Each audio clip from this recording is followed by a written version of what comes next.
no yetimi edebesum also so Maurelfe se enrako PM 2024 woman Afcon qualifier second leg etimi baso Accra Sports to the Black Queens etimi SF5 Rwanda mino enso etimi antibi sempina ana mama first no hotel etimi eda to after the game yabako na the semene be etimi eda bretie for mutie so no Maurelfe se bet for Premier League match 3 no penny for the TV fixtures no etimi eda bon the TV shadow no start times etimi dia bet to the one match by and betimi so ni no jadeba enano pay o so se bako eso mo ne Maurelfe se enako La Liga games kakra etimi ebaso basa etimi away ball draw sana Sevilla team no etina fiesha omu game no jebeko EFL games kakra etimi ebasa na Juve eso etina fi Serie A mo nyina na yade enano pe no o so na Maurelfe si etina se nyuma kopi no mutimi boy ma etimi den sam no etimi edebrem akatachefu no palo wasi kroma no obeye yedi afoni team ewo akatachefu no palo betimi aboa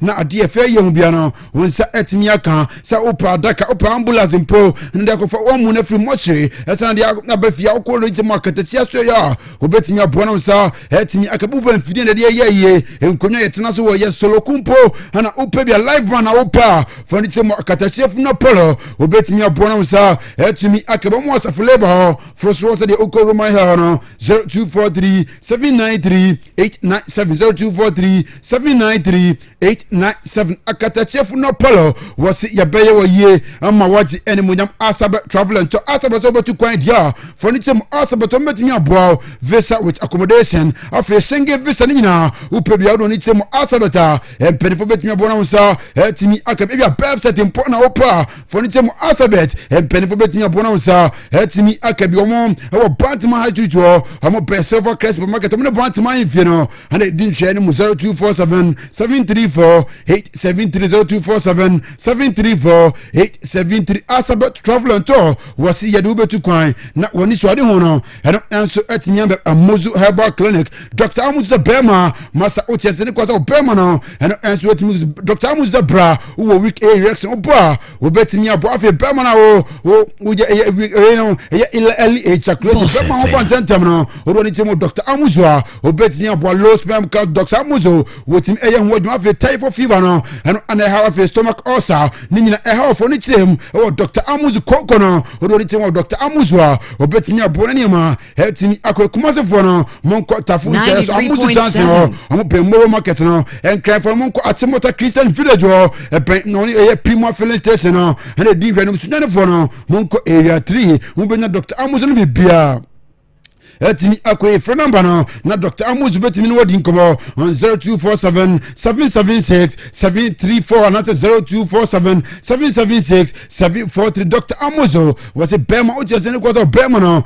eno enso etimi o e shot none juice Bema wakoye jumati bi abre na wo energy drink betimi aboa ma wetimi regain energy pe e shot none juice ne benom e betimi aboa na energy no wetimi regain so wetimi na ya pe e shot ne benom af immune booster mana mubumusa mote oya on pension ne benom e betimi aboa ne bibia akoye fonitem of pharmaceutical shop bibia e okroma jenamba nefre pension for no on 0208 165 808 0208 165 806 pension no jos pebinu na bema want to regain energy na nyama etimi koye Polovia Ventures medical culture say bia we ya hunu bi we ya ebia MPP na organize tournament o pay medals o trophy papa e dia ma okro man dia for nitem o Polovia Ventures so betimi aboa na quality medals no wonsa etimi akabe o trophy ro nitem wonsa e be kabna fe club justice no o pe Newcastle United team no o ko wonsa be kab wolf team no na opa ro nitem o ye Polovia Ventures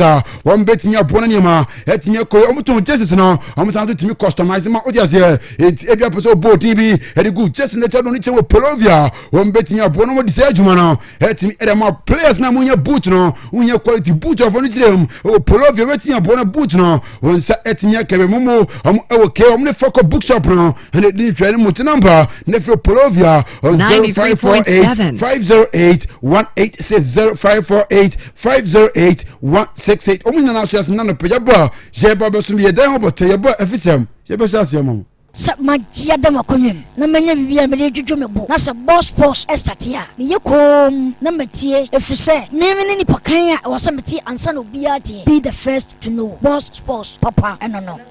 Yes, sports papa no me answer free enra ukopiem awoye Accra Sports Stadium enra Black Queens game etimi ba so mo che Rwanda etimi eso won kan makomako enuma won etimi papa way France Evelyn Bedo won ebogo na papa way France Alice Kusi won enya hat-trick and Stella Nyameche ere ba ko so ma Black Queens enra game etimi year 5 e ma Rwanda ladies no won etimi ma of the first leg no je ko Kigali away etimi akose 3 7 or it's aggregate let me 12-0 and a Black Queens progress here 2024 woman AFCON qualifier no amade ko mani ma hey kwenen after the game mama friends no after ukopimo Black Queens and Maurenfe so on the manager head man team no see yan front to ja say no na game na easy mama ke kasa game no na easy no it wasn't easy yentian some mama friends no after after the game. Ask me how much do you score this time, and I said this is 93.7. We all the time work on our performance, and when we put a good performance on the pitch, the result will follow. So we just released all those thoughts of our minds, and there were plenty of things to work on still. So we worked on our rest defense.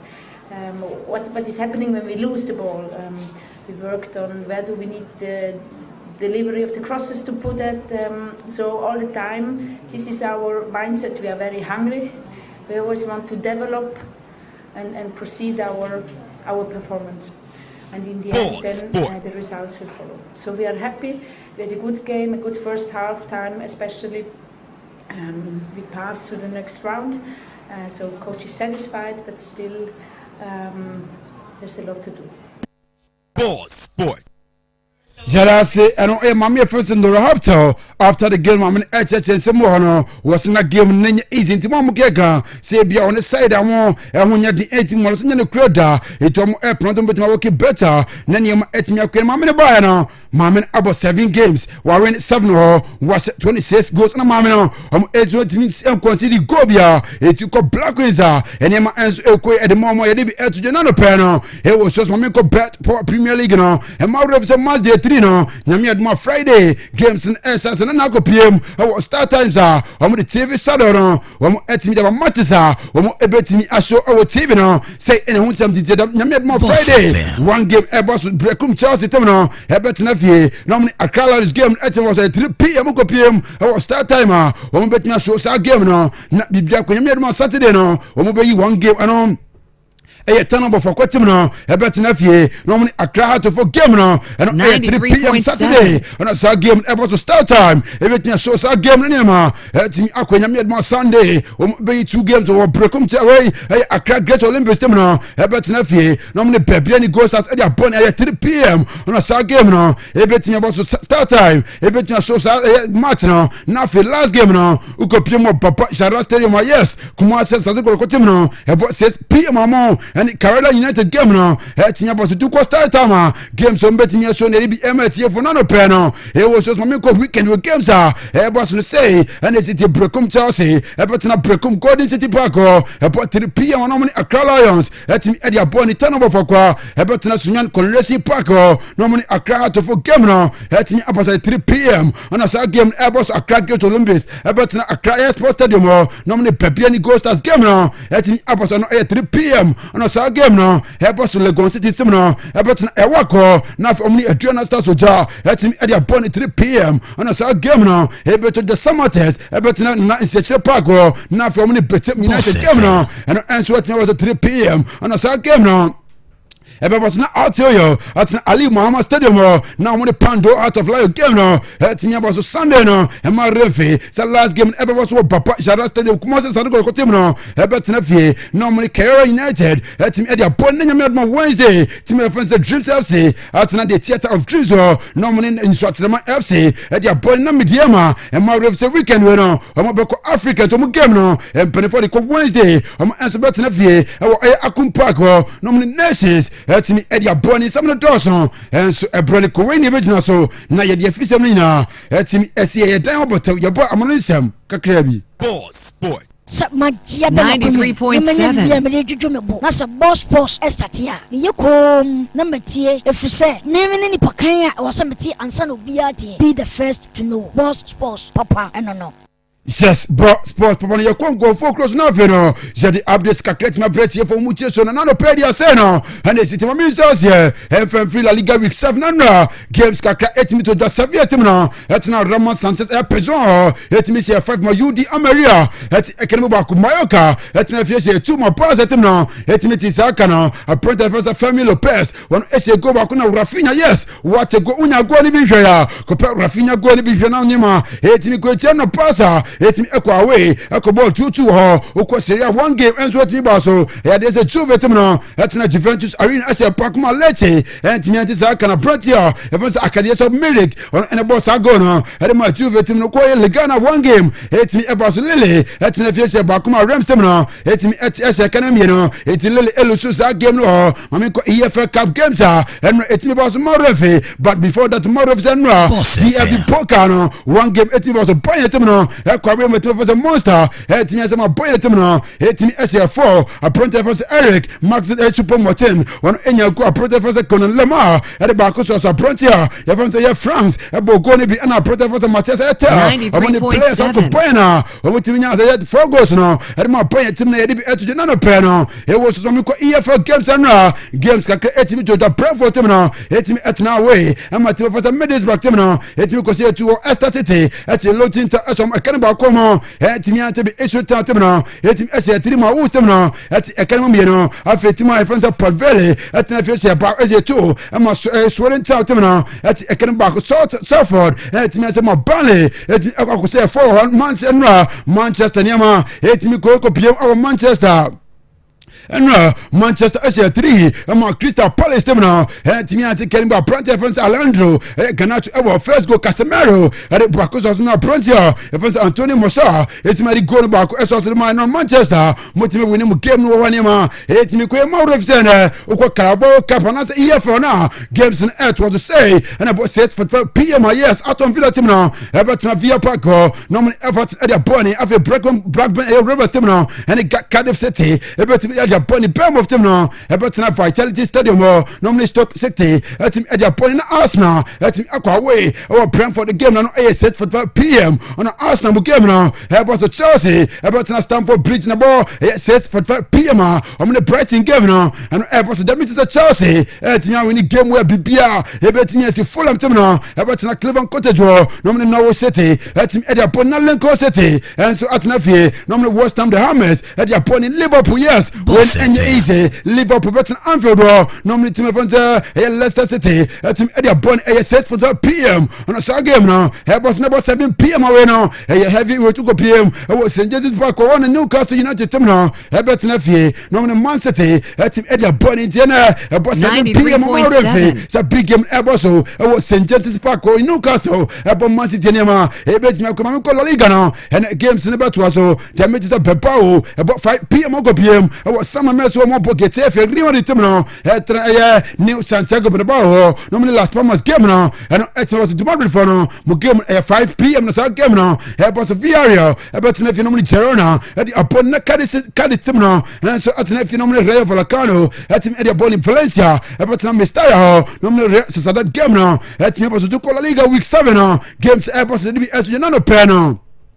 It was shown Mamiko, Italian Serie and the games now, and it was Cagliari, Everton Phenom AC Milan at the point 4:30 p.m. on a South game, Everton Empoli, and it's an internal game now, and it was Harris Verona, Atalanta game, our Inter, Everton San Siro, normally Sassuolo game now, it's me about to heavyweight Baco, Everton Olympico Stadium Lazio, Everton Phenom Torino, at the point Nago p.m. our Diego Armando Maradona Stadium on Napoli, last game, it was only Odinese game now, and it was set for 12 p.m. on South game now. Everton do call Serie games Everton dey be MT for none peno he was just me call stories now na me find some back me no be na yet me sorry jumedi so dey mate so Olympic de Marcel Marefe say dem say o reference general iPhone Gattuso papa no enche on the official manager and dem to Marcel Tamiti say enko question ready na Brantia and that papa reference general iPhone Gattuso no and so to me new manager and dem to Olympic de Marcel nyama et me akwa enra and be to just ko Napoli before et me about dem mate demete so papa fonza Roberto calendar Maurenfe so na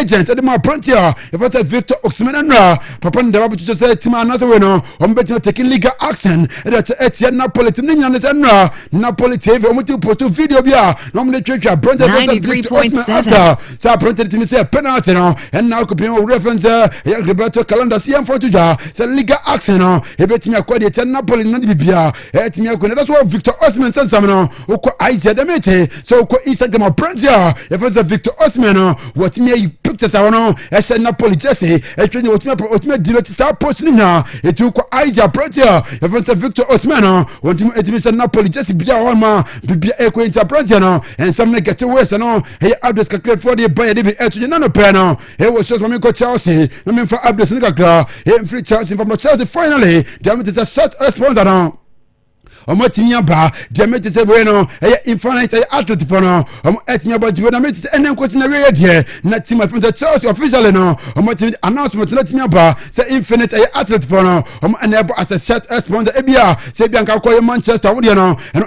team view ko Man City omo de na etiar for no ko Arsenal no fry Emirates na mete se Chelsea ne infinite athlete for no omo timia wi £40 million the team no and as infinite for no e be timia cho Chelsea and na bibia etimi akoe mami ko Juve enra Juve etimi se pa ko matima fanza ye lete temno etimi atibe na professor Masalagre se ye mfon tudwa se skedet na nye over mama keka se bia Juve timno this season no etimi nye skedet no what enye ne credit bia etimi si won ma ye etu na no pe no e wo so that's what Juve game no mami mfon tudwa se enra goal scorer Pratia e fa se Akadeso Meliko no na nya the only goal e ma Juve timna Pratia se ye mfon tudwa se masa ono e confident Juve timno get better we say initially Juve nema said am ko na protest Juve enema betuma ko no so bonso bok nema etimi aye kama yedi etu na no pe no e wo so ko Arsenal papa for say Mikel Arteta say yan for tuja sa ko ne for say ML Smith Rowe okay no ko Arsenal no and say 10 just brebia drum no ne Bukayo Saka ejene mo wa masa ne ne ma ko ya prante no won etimi ko tira utimi enya enough playing time Arsenal dabete to papa for say Mikel Arteta say yan for tuja sa ko ne for say ML Smith Rowe no ka no so enough playing time of first minute dia must what me improve na prepare to go to Arsenal and boy for the play dey he mam na no pe no he was just na after Manchester it me win on game no and central for boprim papa your first Eric Etting and the papa Jeda sent to assembly and a woka and a papa say yam front to so no when you're ready, so between a casa afa Branty and Jeda John was one of players and we available. And between a come once a player, we are unavailable here. What me can was here and some can create for the opponent on the panel and be breaking also company and massa players in a prepra initially 4 players and etimia pra Branty for Thomas Mulano, one etimia pro Sana Branty, if was a Kim in J or pra a Branty for the diet of Amicano, one a Branty for the matches a delay to me now. Etimia go preno gamer, or many two for the monster to me. And the message say a bad is a prancer if was a surgeon Nabri no and so to go prancer at least 3 weeks there a prancer for the surgeon Nabri every time go telephone be bia et me ko na pass maza o muti ko ball draw e won mo na no ko bass game money e Mayoka boy na papa for the Xavi Hernandez say am for to some mistakes are boss team no et me na Charles mistake yan kodan mistakes and it for the boss players no et me ye ma et me ko tell na papa for the Xavi Hernandez na the boy team for be etu na no pe no e wo so some the toss on and so a brother community we o for the PS Morgan was o catch a Prancia e for the Victor Osimhen Napoli for no etu you Arsenal e what you bia etimi etu some the toss on and so a brother ko we ni betina so na ye some na etimi esia miti at a boss 77 more refs anymore je better than the extended version no etimi Abraham celebrate a good morning boss with of APPIAH etu as Jakramo Ediebe kurane berasiwe Nare kurane ni peni ya utoi Yare kurane kumyei Nare ni yariwe Boss FM Now me say Toboy Enti kambuo Maya fatapia Aba mescha Ensi ano pano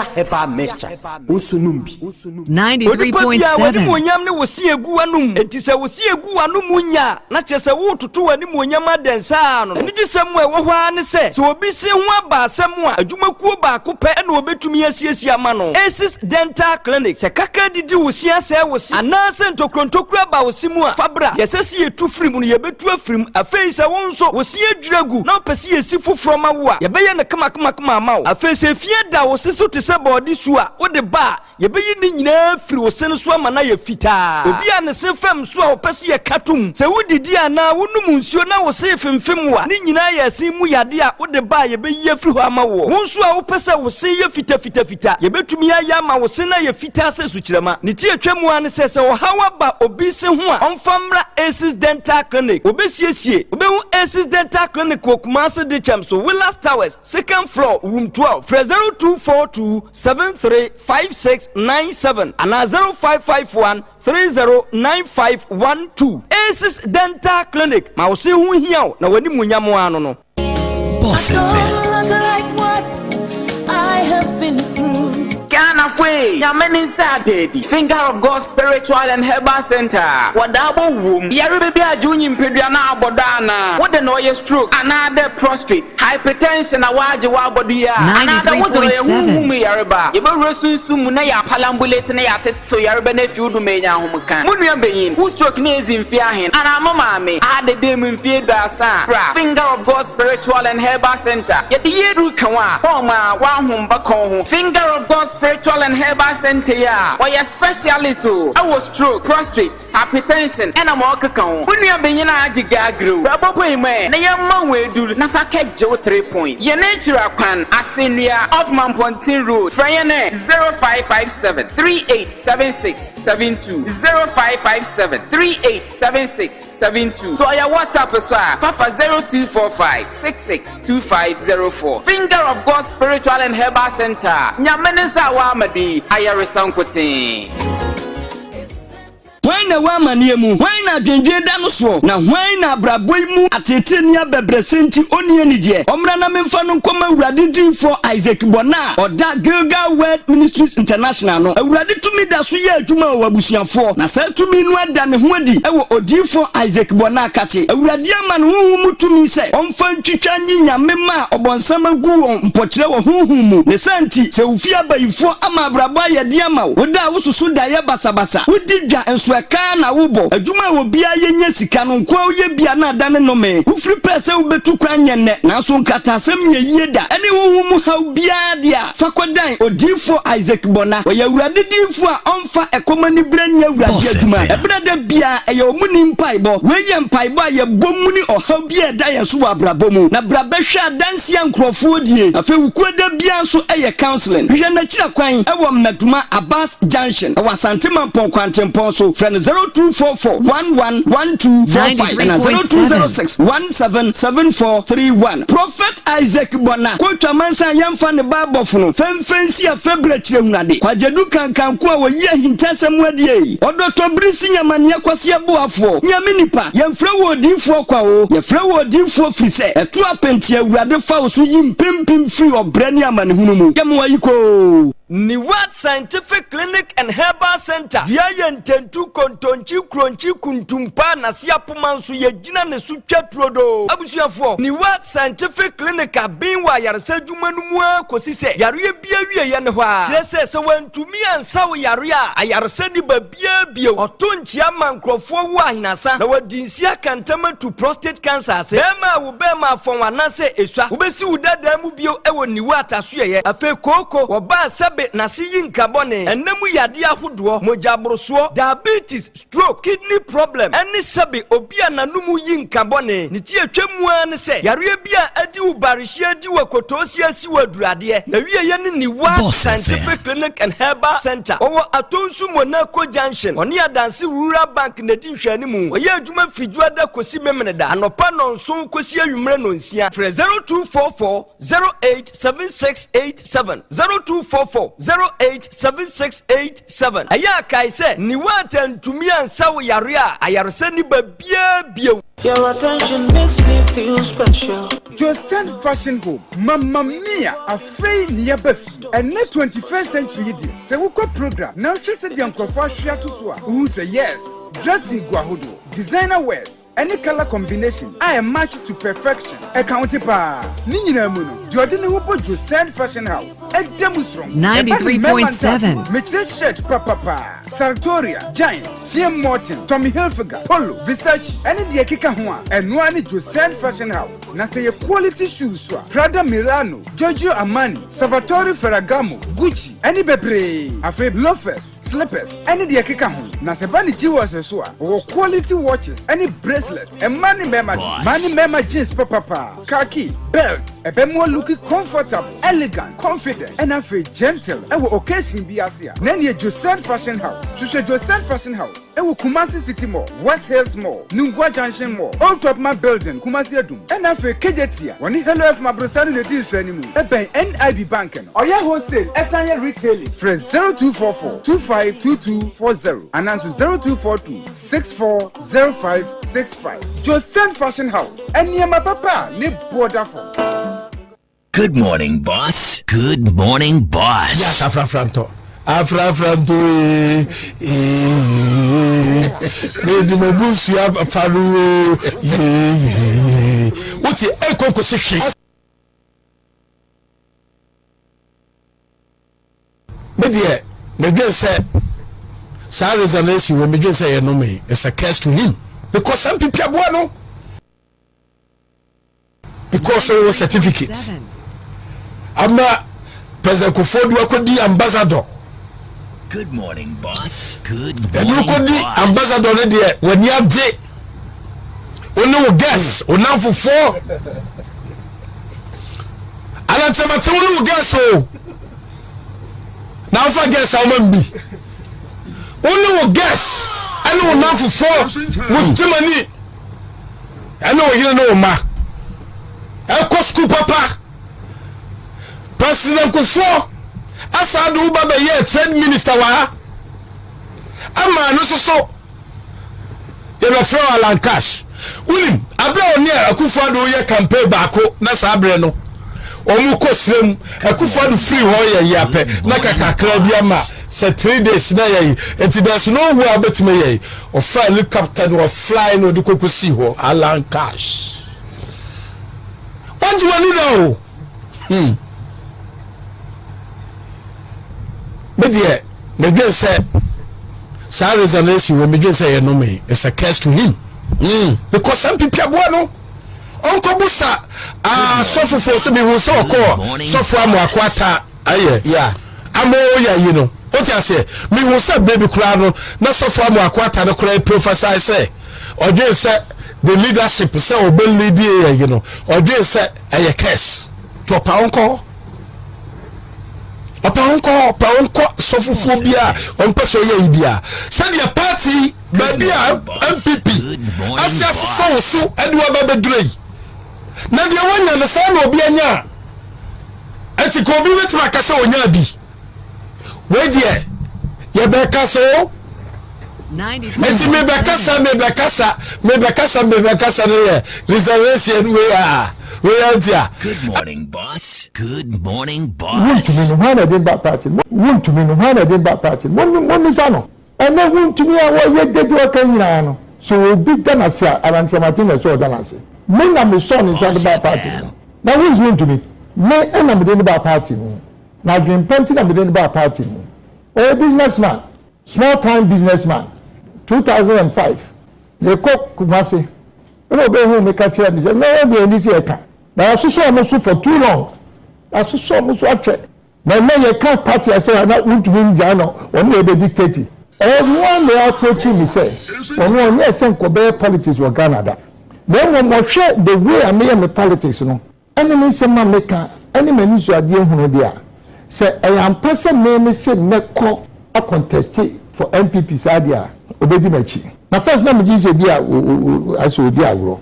After we do was no aba. We no friend no aye na muza. Oh serious. This is our time ready. The same time you.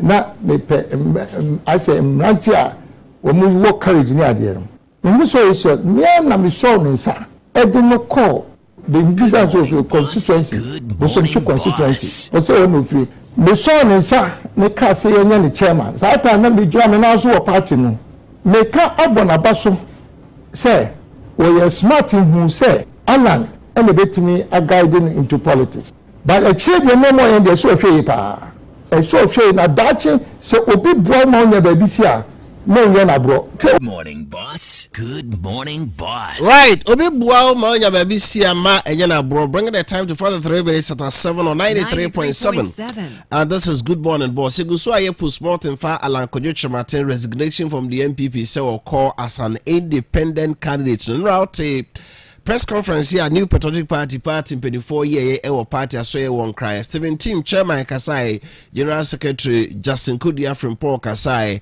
Nanabu Achina B, National Organizer Enso Kasai, almost la chrono yom ya, omote ya this press conference no enemu. But more mama near, but a Jabita demo. Some workers say the party has been hijacked by some big men and unscrupulous party apparatchik, you know. And also a yenokre. Right. Ya madam before Nanaya sa kodi so ha. What is your bontini kumasi food in komo? Say Alan so resign na omo kan say na kwaba. Kumasi for say good morning, boss. Good morning, boss. Odi amami. Sa asem si juada na nya ntie say Alan de enkofo say you to no. Omo abegu eye edum hanum say mo brass band Alan na dum begu ana omo ana bae okay no mo Alan t-shirt okay anti emaye ne se ebekọ na eni omo akodi enkomo ti edu honom no omo ntimi ne eni enkomo because omo say ye ma omo kwan say omo nkasa ye ma ye nya kwanya tisi krom eni Ghana for edi enkomo na nkomodie mu de ade asama Ghana for kan ya in fact na emodu edi ntintimba ebi enie omsi Ghana de a two party state omo na ye two party state na sanete omo say sana Ghana is a two party state NDC ni MPP na no an eba power enti say wote wo say wo kọ content kra ebe ye dia ma say obetumi enya tumi ana say obetumi aba be president na enti no then can say Alan Tony Boasi kakra. Then can say Alan Tony Boasi kakra. Ebinom so eka say the slogan say edume so no. Enye efia kunwa. Efia kunwa dia na obeka se bia se ni de abusua panyin me na edume so. Ba we no a democracy a ese eto aba na yeyi nipa ba kwa obedi nkonim ewo abato ni mu.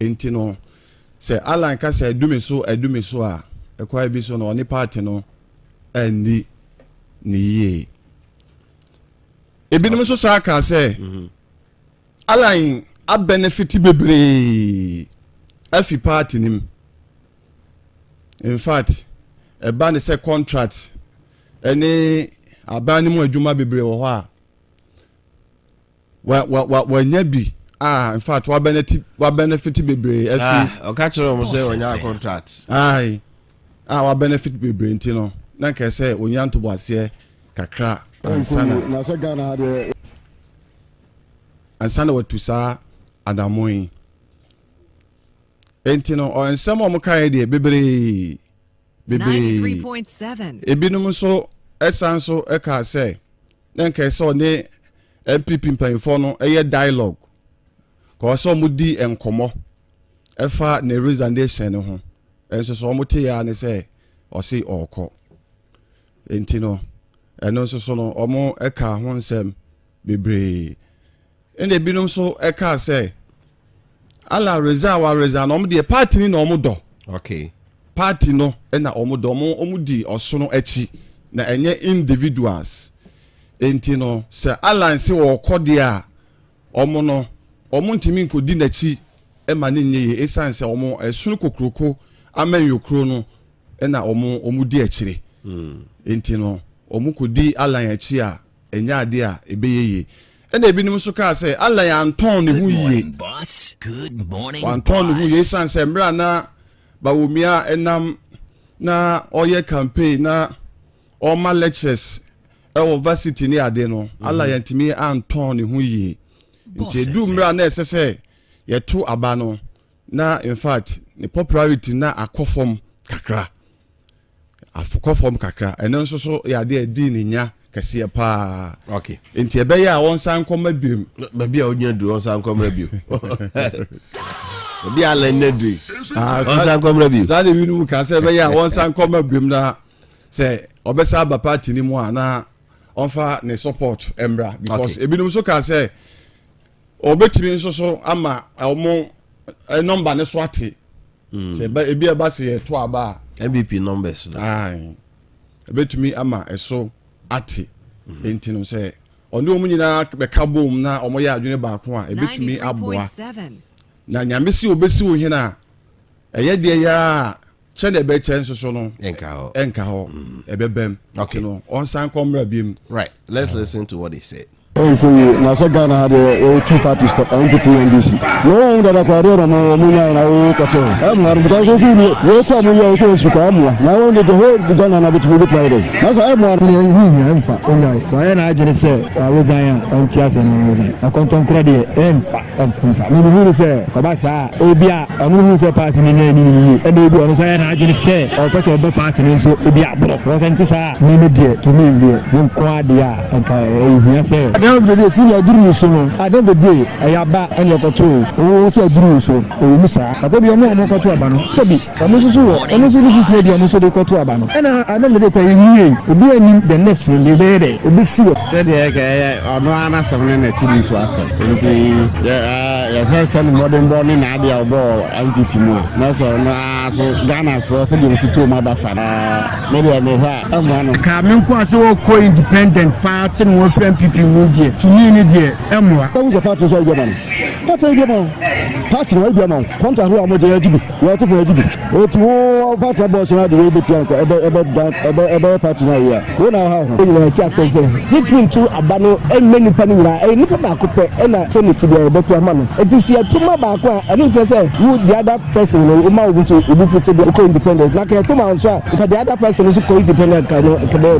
enti wa kwa okay ebinum aye MPP for wo ni MPP a wo be mu a ko bi eni MPP ni edin na man for di body wachi enti se wo ko independent a ombasa ba eyo no mutu party no e party ne ne individuals so the one say like we blah no class ya the bi be for free mo aba mo na say say be tele wo to ko konto ko na obi eni ho a gba na ko konto ko a wo to me bi ko ni ojo me MPP na MPP na man di DHD enye ala no anase e wo so no ni DHD eti no de wo so no wo na ho ni DHD enye yi ni panu a wo no di eni mo eti ala kwa ono ana enye me yi to me ni de na yo ye na mistake ma ono say say emwa ono anka abusia de to da ni se be say ko nya obasa na omu anu mu arishemu mu wa ha mo at least we ye internal election eti say general election kasa nke so de robaye e ko si abutre because be ma de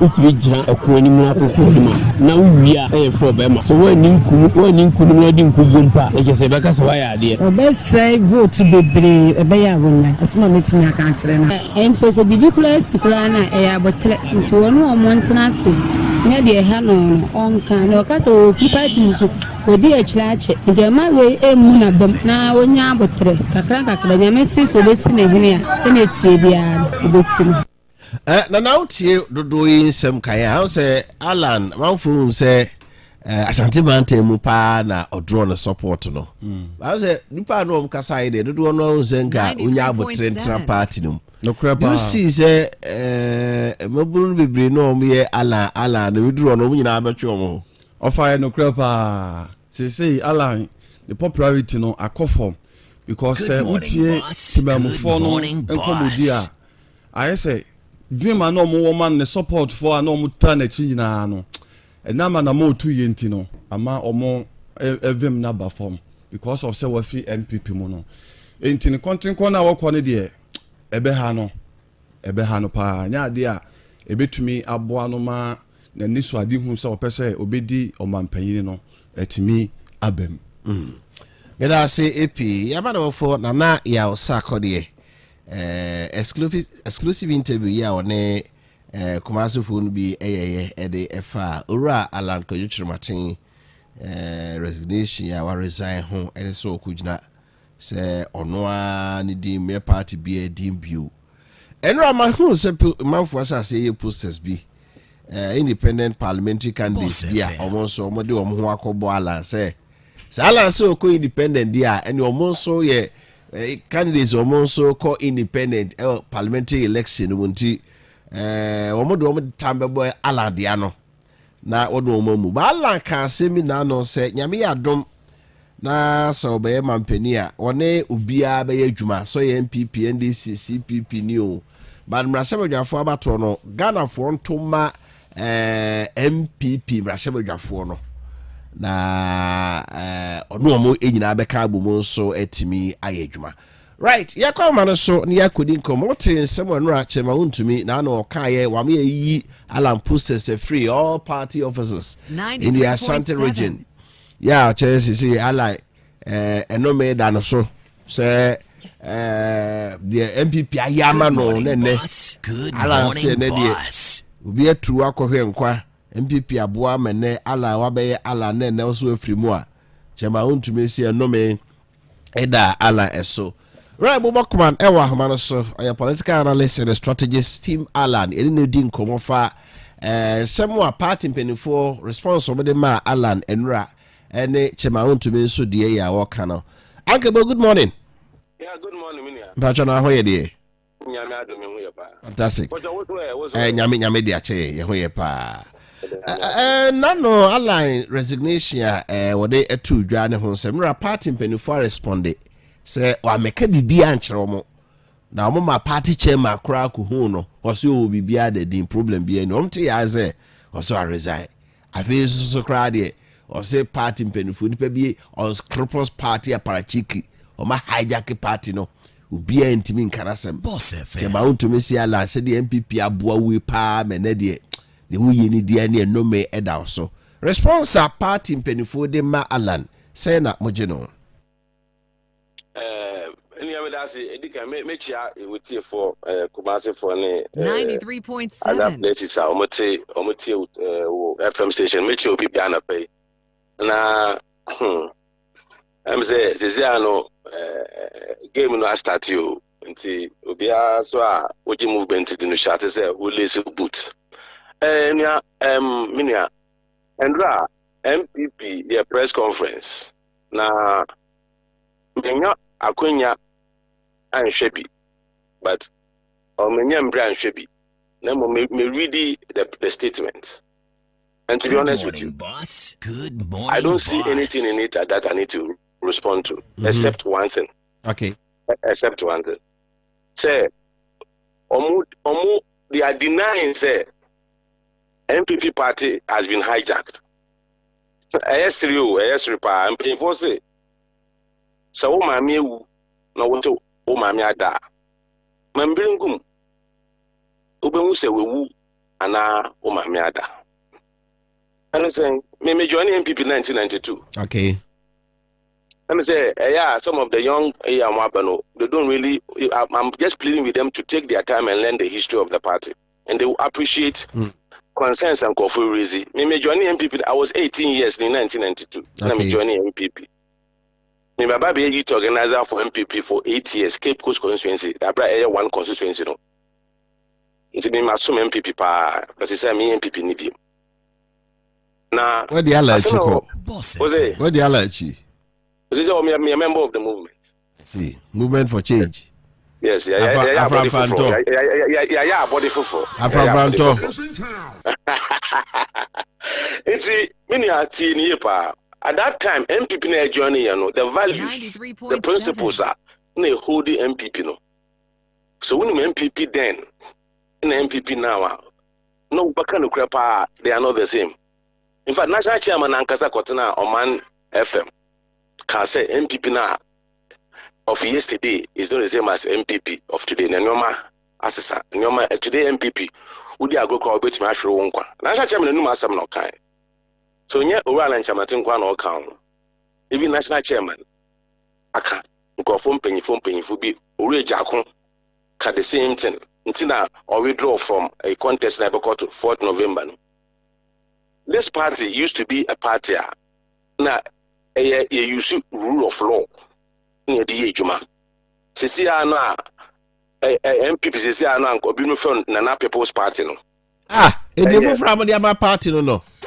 Oh, it's an uncle social media. Uncle say nkano MPP no a new patriotic party. But sisi ade no Nana People's Party. I didn't say. Yo, I say first no MPP no. It was a party na Edinburgh any nhihye na di ejuma. Nti no a party governed by rule of law. Just say it is enya usika bi enya o gidi bese ye bi na ba ma wetumi edi party ni ma na obetumi abo party no.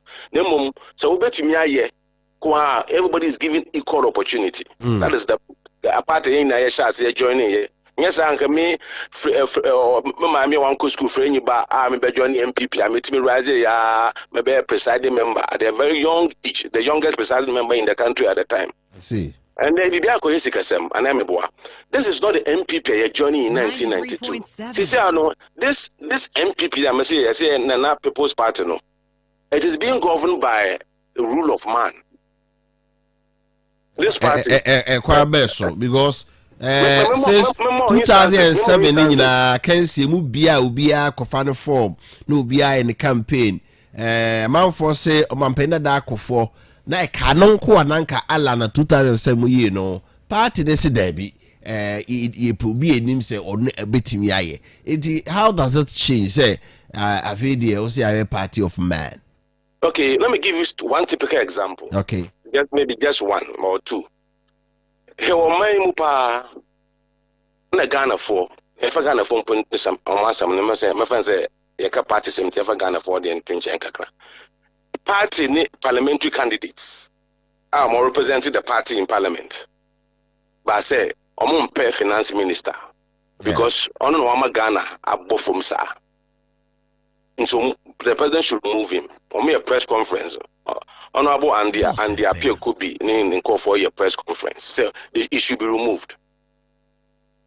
If the party is bigger than Nanado would have removed the man. But because Nanado is bigger than the MPP, the man is still there, still destroying this economy. 93.7. Because in a cousin. I am telling you elsewhere, no, the only 2 days the party would have removed the person. But here, the president, because he's bigger, that's what I'm saying, it's a rule of man. Open another example, I'm the for Afoko, a day or two about Watamale Obaye. Yeah, national chairman. Obaye national chairman, only come Japan. The member no more yeah. Yet trouble you in another new masam, also to me, Paul Afoko in Yejuma. Nanado can he? Mr. Tamale, yet trouble you what Tamale, he said it. Oh, there be one can be biasa. Okay, who want it? And I'm a boy because you were not. Those who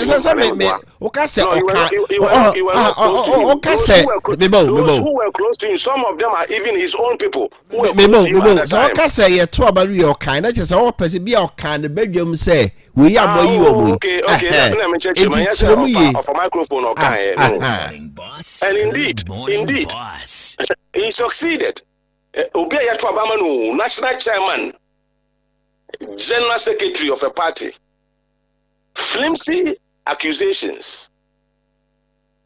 Look at what is happening in this party. Yakotwaba Washembra say Kwakoto super delegate. Let's say APPIAH.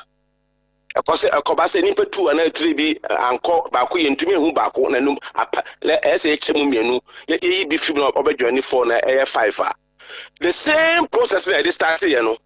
You better repeat the same process. Then you see after that, the party says no, in fact, constitution. And then when is this the party we joined in 1992? Never. And I'm saying that it's their own cup of tea. I don't belong to that party again. But the most important thing is that we don't want to be distracted by some of these things.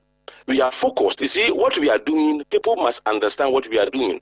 It's something every Ghanaian must support. Let me tell you, in today's Ghana, there are people who are even yearning for coup. because of the economic situation. People will even wish. Yes, people are yearning for a coup, but may God forbid that there will be military coup in Ghana. But I want to tell Ghanaians to say, let's use this movement as a democratic coup to change things in Ghana, to bring about a government of national unity, where all Ghanaians will come together. We in this or parliament now, we qualification. Who in the minister, who MPP I mean, who be a good minister. We are Ghanaian, we belong to any political party, but you can hold sensitive positions above man so that we can do some of these things. You shouldn't wait for one man to bring a gun to change things in Ghana. Let us move ourselves as a Ghanaians. In today's Ghana, I am a MPP, Dr. Bauman, with Ghana card. I laugh. Ghana card? What's away?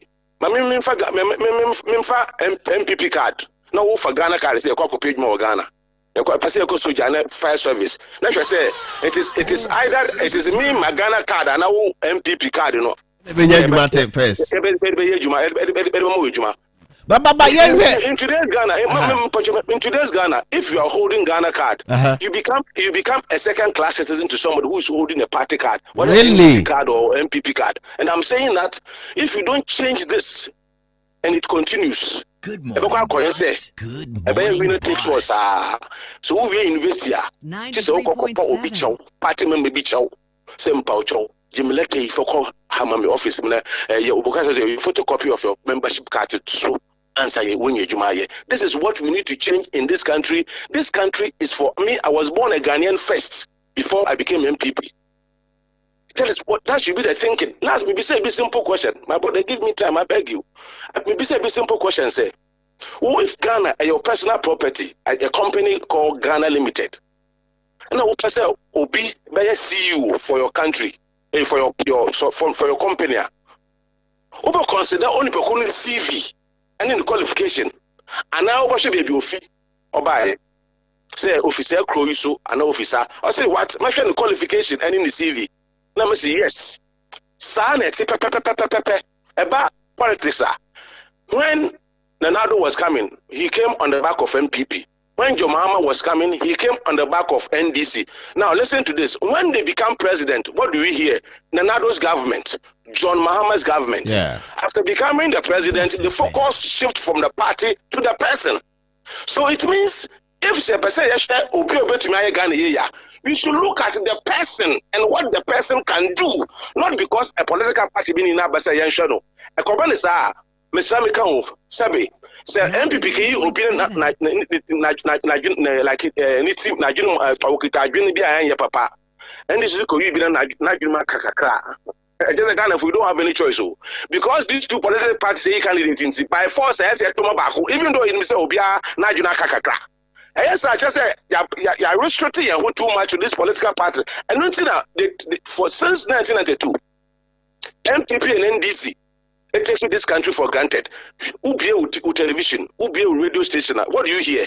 All that you hear is that NDC accusing MPP say we are corrupt, we are incompetent. You took us to IMF. This one, you've also taken us to IMF. Every morning, look at where we are as a nation. Look at inflation. You say in short talk, and bomb back when inflation a cost through, a rate, a say, and say up back for a summer. So Alan bet me a cassette, the echo swing on count. We go on a chair cabinet finance committee. Say no or person said the CBiano na unim who be on can who be near running government for the past almost 6.5-7 years. You coming to do something different or magic wand be adia or be you know when Timmy farm one another abai. Some movement for change in a orbit by a very important question, and I'm happy to visit our question. Oral Chamatin, Osum President Kufo, no Asum Nanado, BOSSTV, Osum President Kufo, Nini Mai, I mean, let me put it that way, as an ambassador and as a minister. What did he do? He followed the vision of President Kufo. President Kufo, no, Okita vision to run the country. And ejuma na obeso ye no otwa bidima oral and Martin. So say you mean I'm the Ashawansa, yeah, for bombing. The Nakufado buy the same thing. The Nakufado quit any vision. Osha, the Nadu, the flagship program, free SHS. And I want D1F. Yeah. I mean, I'm telling you, 1 year is also part of it. And see, the major one, free SHS. Osha, the budgetary allocation. Who there budgetary allocations? Now, Fakasa. We went to be the one who are some by Sika edition honum. Oran and Chamatino Casano say, even in spite of the limited resources, corporate Ghana budget since I buy a budget allocation to Ministry of Trade and Industry. You understand what I'm talking about. But the point I'm making is say, it's a specific work to do as a trade and industry minister. My brother, let's check the record. And MPP, a press conference, they stated the man's performance because on one candidate or the press conference for the first time 6 years continuous Ghana experienced trade surplus. It was negative before we took over in 2017. Since 2017 Ghana is experiencing trade surplus because it was given to a competent person as a trade and industry minister. Obaye, with the limited resources at demand, look at what he has done with 1D1F.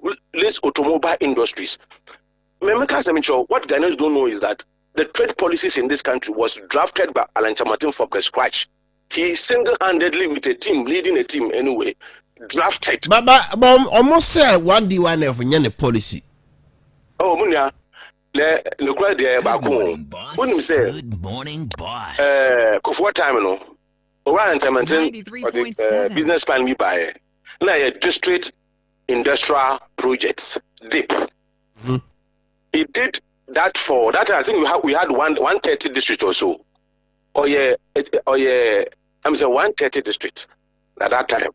Every district are on 2 or the buyer. Almost as some year grants work and Anna, it did a beneficial. The same project in MPP time or the buyer is said, Nankasana person Obiani Morgana. This is an open secret. Until Obikas and Yan personal way. You see, when you are planning Obia the India bus, so because I know one for the Amadia also Nankasa Baran and Chamantin Nankasa, this is what I can also bring to the table. The party, let's consider it. Omu say this is very, very important thing to do. Not only that too, damn industrial parks now or starting Obakaya, I don't resign only World Bank of Obi or take a course or Kumasi. So they are going to start industrial park or Ashanti region. Sure. It is also his personal. That is why he stayed. When people were saying, "We should resign," he should resign. He stayed because he wanted to complete the discussion with the World Bank as a WOFA office. He did it, even though as a minister, he pushed it of a personal project, more or less. And I'm saying that he followed Nana Akufo-Addo. 93.7. This time he's not going to follow anyone's vision. He's going to follow his vision or the two plan, the GTP. Or the two Ghana, or the two Ghana for him say, this is what I will do. So this is what I will do to develop this country. And for me, my brother, it is very important to say, Obia answer Obe candidate Grano, or the plan about to say Ghana for those people in academia, people in the business community. Look at this is the plan I have for Ghana. Me pese me sister Ghana ni sronko. Then adem dey atu we dem economy fa so for the next 10 years you should say you betumi abo me sister Ghana. And I'm saying that this is his vision. He followed Ronaldo's vision. Alan. So on the president and maintaining as finance minister. He was part of the government, He played this role. When team lose match. No, I'm playing a best player. Good morning, boss. A team can lose a match, yet a player in that team can get best player of the match or man of the match. Finally, Chema to me CMPP ayebia malanche matin pa na nye we na so auditorium kanti anama watu no wo de enome cases e na ba no so okọ independent. We might have a case. No me. BOSSTV. Say me kasa chiro opinion. Na man kasa nche ni ya. but it no mean a bamiso. That's right. I need the most serious case. What will to me is doing. Sometimes you ask yourself, how did we get here? How did we get here as a nation? So Obia, sorry, I know Kazakh, because yes, not just say ne call for no bonus or budget so a straw for say for budget so yeah. And then people power. Yesterday it was NDC. Today is MPP. Tomorrow it could be anything, and I believe it will be the movement. And when that time comes, we will say political power na back home away yes and will not be there. Human being, we forget that we are human beings. We should relax. We should respect. We be humble. If these two parts wouldn't be no parents, so bet me akasa. But men kasa me cho Olola and Chamatin. Answer MPP over the year 2000. In fact, the man. So if you study him well, Obia of course secondary school at the age of 9 years. At Sada College. At the age of 22 years, we will invest for your manager or your liver. 22 years old, 22 years. When you say Unilever is not a small company. Yeah. So at the age of 22, he was a manager. In the early 90s, I started project with Emprotech. Yeah. But the in Juma Kasaka say Ghana, some of the companies are now international companies. Ghana hire. One of them matters or can't make me because in California they say because of political reasons. And like Casapreco. Can you imagine the number of people Casapreco employ the whole Ghana and Africa? It started from someone's company or someone's business, say Oral and Chamatin and Protect. In the international company, you go any part of Africa, you find Casapreco products there. I'm saying that when the man started Emprotech, United Nations, the whole United Nations, the UN, who say there's a young man in Ghana doing something unique. Until they came down to Ghana to meet Alan Chamatin and say, what you are doing in Ghana, no, a bit more Africa. Until let's go to other African countries and start the same thing there. Until United Nations, we know Emprotech, Enterprise Africa. Yeah. So Oral and Chamatin was moving from other African countries. Businesses all over the place. And in 1994, you see in 100, the whole world. That time, no, 94, you called 2000, which is the millennium. Into the whole world, no, they were looking for Nkofwa, Ominjumanti, Omosho, lead the world in the next millennium. And you say a two lot on a phobia, a human wire, a team sat down. Almost Kelly down, Bedu, in 100, the whole world. One of the names, I think he was the only person selected in Africa at that time. He was a very young man, 1994, Tiffany Ejim, he was a very young man. He was selected as one of the best leaders to be in the world, the future leaders of the world. As some Benti, politics in tea. You know, while Chamatin didn't see Vigino Hall, Mobisu didn't see Vigino Hall, because I before in Pokunejano. Now, Makasa Machro, if there are people, MPP must be grateful. If there are people, MPP must be grateful too. In this country, people like Oral and Chamatin. Yet party now, MPP Funya Sika and Fanya party. Yet MPP now, Sabi Mbema na Bayo Mba or Ghana no Sabi. Rollins or Bumba Kwana go food and Koshan pass.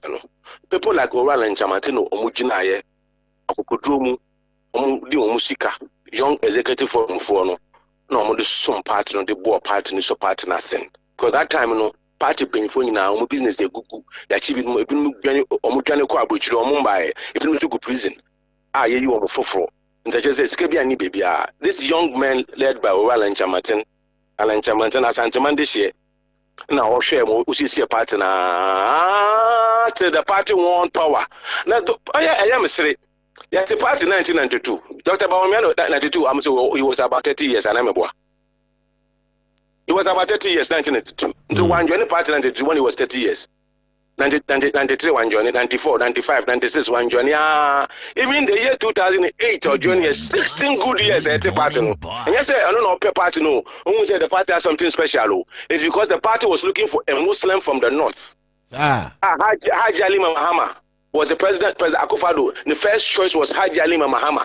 On the party in Provocation, they said they don't want for certain reasons, I mean to mean country, she can't be the running mate. So they have to go and look for another Muslim from the north. And I'm going to buy. And yes, I don't know, upper party office, them member. The party was looking for no. And today you think that person has done better for the party than somebody else. Come here, party no. Or didn't see cash party now, my party no. A big united for the first time the year 2000. As some now bentra. No, if Alan and MPP, SOB that MPP must rather thank the man for standing in for the party. Alan was international man already before MPP came to power. He was a consultant to United Nations, international bodies. Why a consultant? Obi beke cancer matcha oral and chamatina buntumi. Asika nkudi bottle film. Sika come on. Nabi. Bottle bi anyefi. Bottle sika won bi anyefi. Bottle sika won bi anyefi. Oh my brother. What if I was a bottle de bottle fipa? Nabi, bottle sika won bi anyefi. Was sika de anyefi sa. Abaya money making machine. God, I'm saying in your moment think of making money. They think, yes, the more MPP stays power, the more they make money. So they can say anything, they can do anything. I am telling you, Ghanaians, I'm telling you, people are now enlightened. They are getting to understand. The movement is going, my brother. Let me tell you, the butterfly. You see, people don't understand. They block the road so that Alan Chamante will never be able to go through. But you can block the route, but you can't restrict the movement of the butterfly. But I say, thank you so much for your time this morning. Okay, Ebo Backman, Alan team member, on equity Nkomo, FR. Response and chairman to me and a party executive 24 a day. Am I breaking the time to 19 minutes after 8 or 93.7? This is good morning, Bob. But I don't come back. Some of the workers are and yeah, lie MPP. Hey, baby. You see, if for normal demonstration 93.7 Ghana for you. The NPP says MPP debunks Alan's claims. It had a photograph of Kandapa and Baka Vomawo. We say what and also emu and semti kuwakratano enyina enye alaya na Justin Kodia. Good morning, boss. Na se Oliver Baka Vomawo. Ene Kandapa omonso semno ena omunyina enso ka was wadwen cherbro 0244835983 0244835983 so na ini honko ye fan nasie ma enwekwe Bonstra Herbal Center for Bonstra COVID test no wonya bia bebo akoko na afifiri wo a osisi na ye oya ba onsebuo no na niema enkoyi a bomode a sanso Bonstra Herbal Mixture obepebie na wonya bia yade ahodo ye wo so enyina no ebetu nyina se kama enso e dia mawo na nso enya ahoto kwache over ohino menya biato Ofa Bonsra duro na busunya wopɛ bi a drugstore ne Herbal shop bi awuram na bodin sɛ wopɛ Bonsra na onsa bɛka fe ba mienu miensa so aba Boss FM ha o se Bonsra duro be bi dia ma na aka kokwa duro a ana sɛ wopɛ do ato akɔ emrom ɛhɔ na nurofo nyina dwoso da ne Herbal Mr. Herbal pedan kolina ko munyina hɔnom na Bonsra duro onsa bɛka be gina bɛ na frɛ doctor ankasa na oni no nkomo ɛwɔ 0246 441839 0246 441839 afi 0273 8873 40 0273 887340 na yebeje so Aces Dental Clinic Aces for bo amane se wa o sine ha obi aba mu bia no o ye specialist sin ho adwuma nko an wa ye ya wasua ho ade nti wa si ho how de Aces Dental Clinic na wo so the brain me pa cho bia wo sino kaka didi osenu ase ama osena ase na prana sa ahye a oba ebetu osena ahye na firi ho ne de hofro kresi wo kama pa de ama afi obu onso ana ne sini ntokura bede dem ana eni ahoden obu onso ye ya na keka na ye atu oba Aces fo aso ye de chen begu osene so na ache osena gina ho ama ntokura de dem nyina no etimi atuatua kama pa de ama na wonso osene de kan tu obegya tokuro didi a na aduane akọ hyem na pro de pampan bo onumu a Aces fo se brane hwem fama afi wonso osena ye ko opesi etusuma ne fita no Aces Dental Clinic adwuma no na oye specialist se ho adwuma nko a na oye Kumasi ha de chem so we last hour brosani no wo kan e hono na health insurance for ewo mo ye adwuma juada kosi da me da bia no doctor e crowd a wo twen wo bia na mo ye kuo asori school anase fan club bia mo ma mo panifo ko hu doctor na afi on pebre na onfa mo hye na maboboa no ho no akasa de mfidie na nurse fo agu kam abehwe mo me pa cho frɛ no e wo 0242 735697 0242 afi 0551 309512 309512 na yebeje so Gilgal World Ministry International odifo as the bonus bra sunsum ha obi da so oda no bi ne oda dwuma semu ase osika semu ko ye promise and field da so obi nso ho awade ene awo abon se de sebe dwunso abo akokɔ no kona ko odifo as the bonus sunsum ha obi ne sasa bi edi wakiri no papa enyim famfiri ho emfa mo amepa acho waye sam na bi aba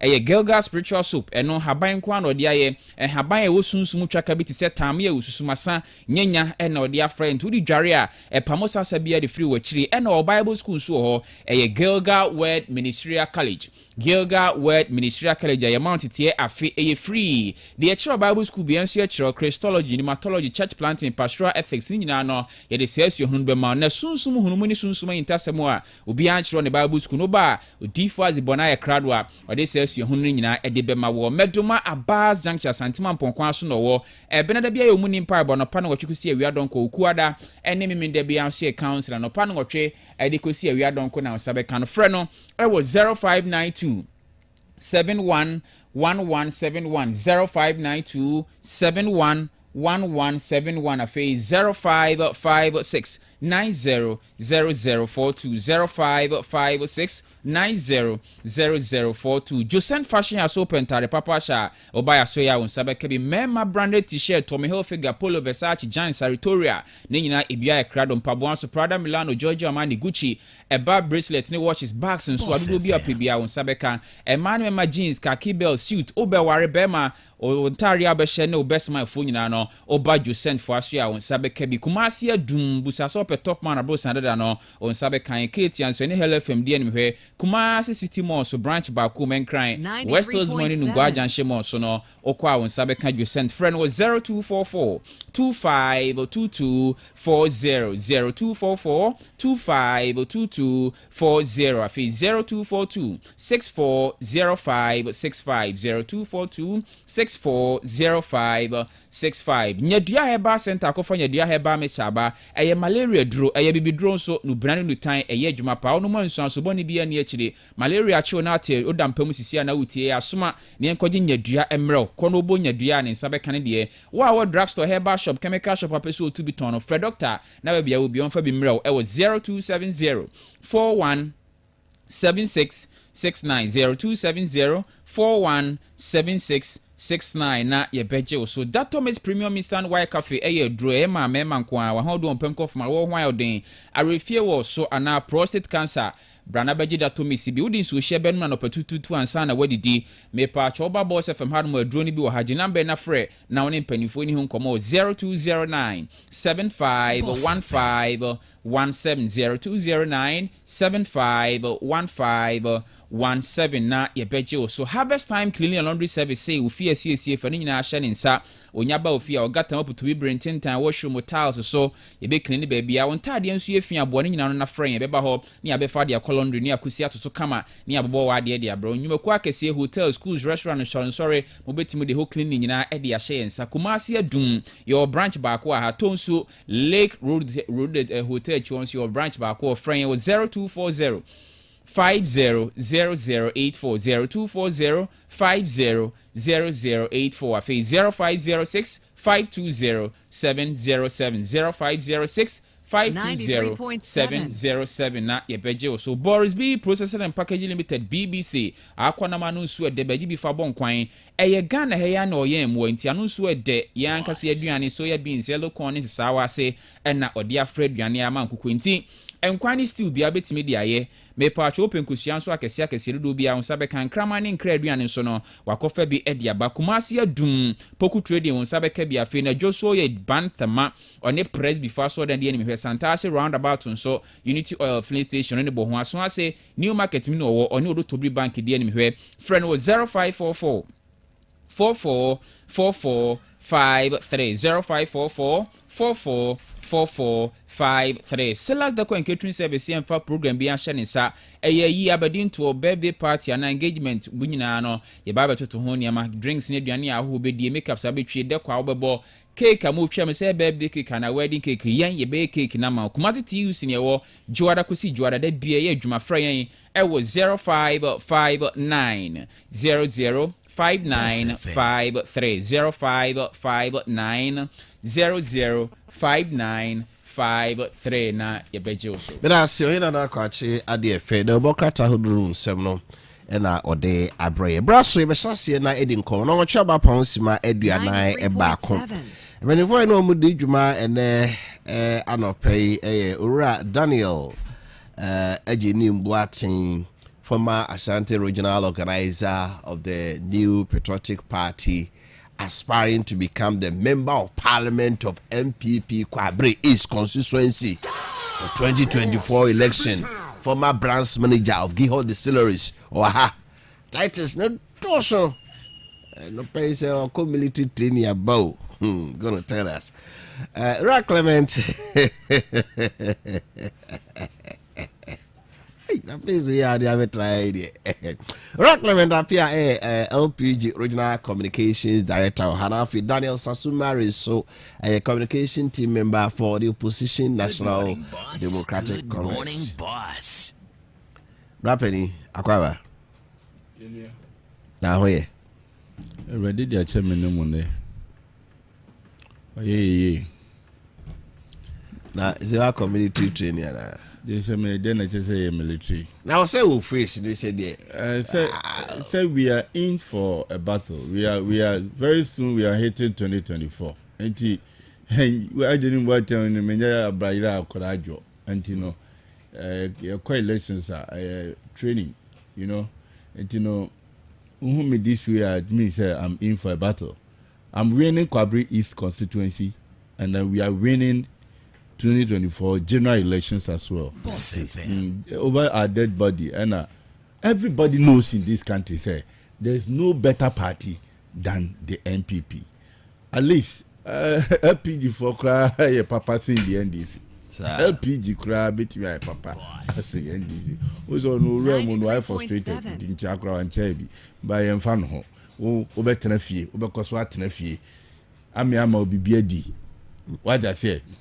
Ghana phone him say MPP ne party ye ba abibia no ye hu bibi fufuro mechia o na mechia obusa osa what is I mean and I make can say we see my aggressiveness na me tell aggressiveness is going towards the 2024 general elections aye winning ama this yasin atena fie okay me that na LPG for so atena o machi agreement Akwaba na o to say nyame adaroma empire we are so ana dey do e bia man agro na ye den say once nipa mienu gina ring ma good morning and home obia nim say obetimi akon okono adinkunim but after say blows be exchange no na onu obi hu ba bia sabi ni pesu no na adwene ani ni pesu na ho de ne wo bi na afa fm no was ba ko true ta yes many they tell say me LPG me NDC me say me LPG me gina ho ma liberal party oti wo machi me liberal party me David me liberal party so be two NDC and NDC for me ya fi mbedi na me fa wa fidikasie so achia etiefo nyina esan say of ase de o modern city no me gidi say enye tiefo no so a enka wahenie no enwie peyesa me wahenie yes me so sikadwa o mini ahini bia na ode ho mini ahini pia na pia na ye okude famina akoto di patent so eti we are shall liberal party 93.7 ya cha yewura ye bona chidom yewura festival KOFI Apalo na ya chia original chairman mafo chairman obitumi otia na nachi kwa ma na kakra ya chia constituency chairman na Benedict Kusia from na ho de ne se de papa ne money who say se de enche obaba be kan ye ho ama ye di dwuma no that's it right good morning Nani ma mention Sinfro so from Monday there MPP for na mo nam ho apaso good morning Alanche Matia resign good morning boss na enra party penifar respond say one more mama need omotia say on live TV so I resign accusations of the ball party ni na no enye no kre party penifar say mu hia nkabomu urging everything body together to break the eight. What can I say? Minia me da si bebre na asem we den ka ehia 101 ne nyamre na Alan niema ya waye me kan se niema hunu a waye nta yetimina da je ni tutu ne se ne abasa na me matie fo hu se sebe so me tie masum party na do regional level me nya koda o party no na nsan koda sem we no me kra no mindi minni san kodasem we 93.7 na me be chiro di ntia sa eyem kodasem na din kan ena ya kude ye na otikoko yankopon ma onyi kire aboye mu asini echa o ma onyi kire o ma onimdie o ma onyansa na fachichiri kumasemai ena meduru hai aho nyina ya nwan so se tumi ewo ho tumi ankasa ewo ho na eyana mbisa me hu se ohini baidie ohaya nwan obia ye discipline ohini ko wia na kaida fo atiesifem just more politicians no munye modwuma ye politician asem you as an individual why do you blame it on me as politician wọ́n say me na mabontin didi atunura to agu abontin ana metikam na manum nsuo na mato atwene twa aboga for krefa buche ba bebre no when they get here they see the system and they also go through that same system or no nsuo or we are bronca here one na mabroche na oton katia obetumi ehunu ato agu abontin. You see, so individual mindset you got to change. Let's change. We don't need a military to come and ship you on the lie. Oh, I didn't. Oh, die no say my dad me sorry. I drain them out. That's so sorry. Now I drain it to see abontina kruma and wanya.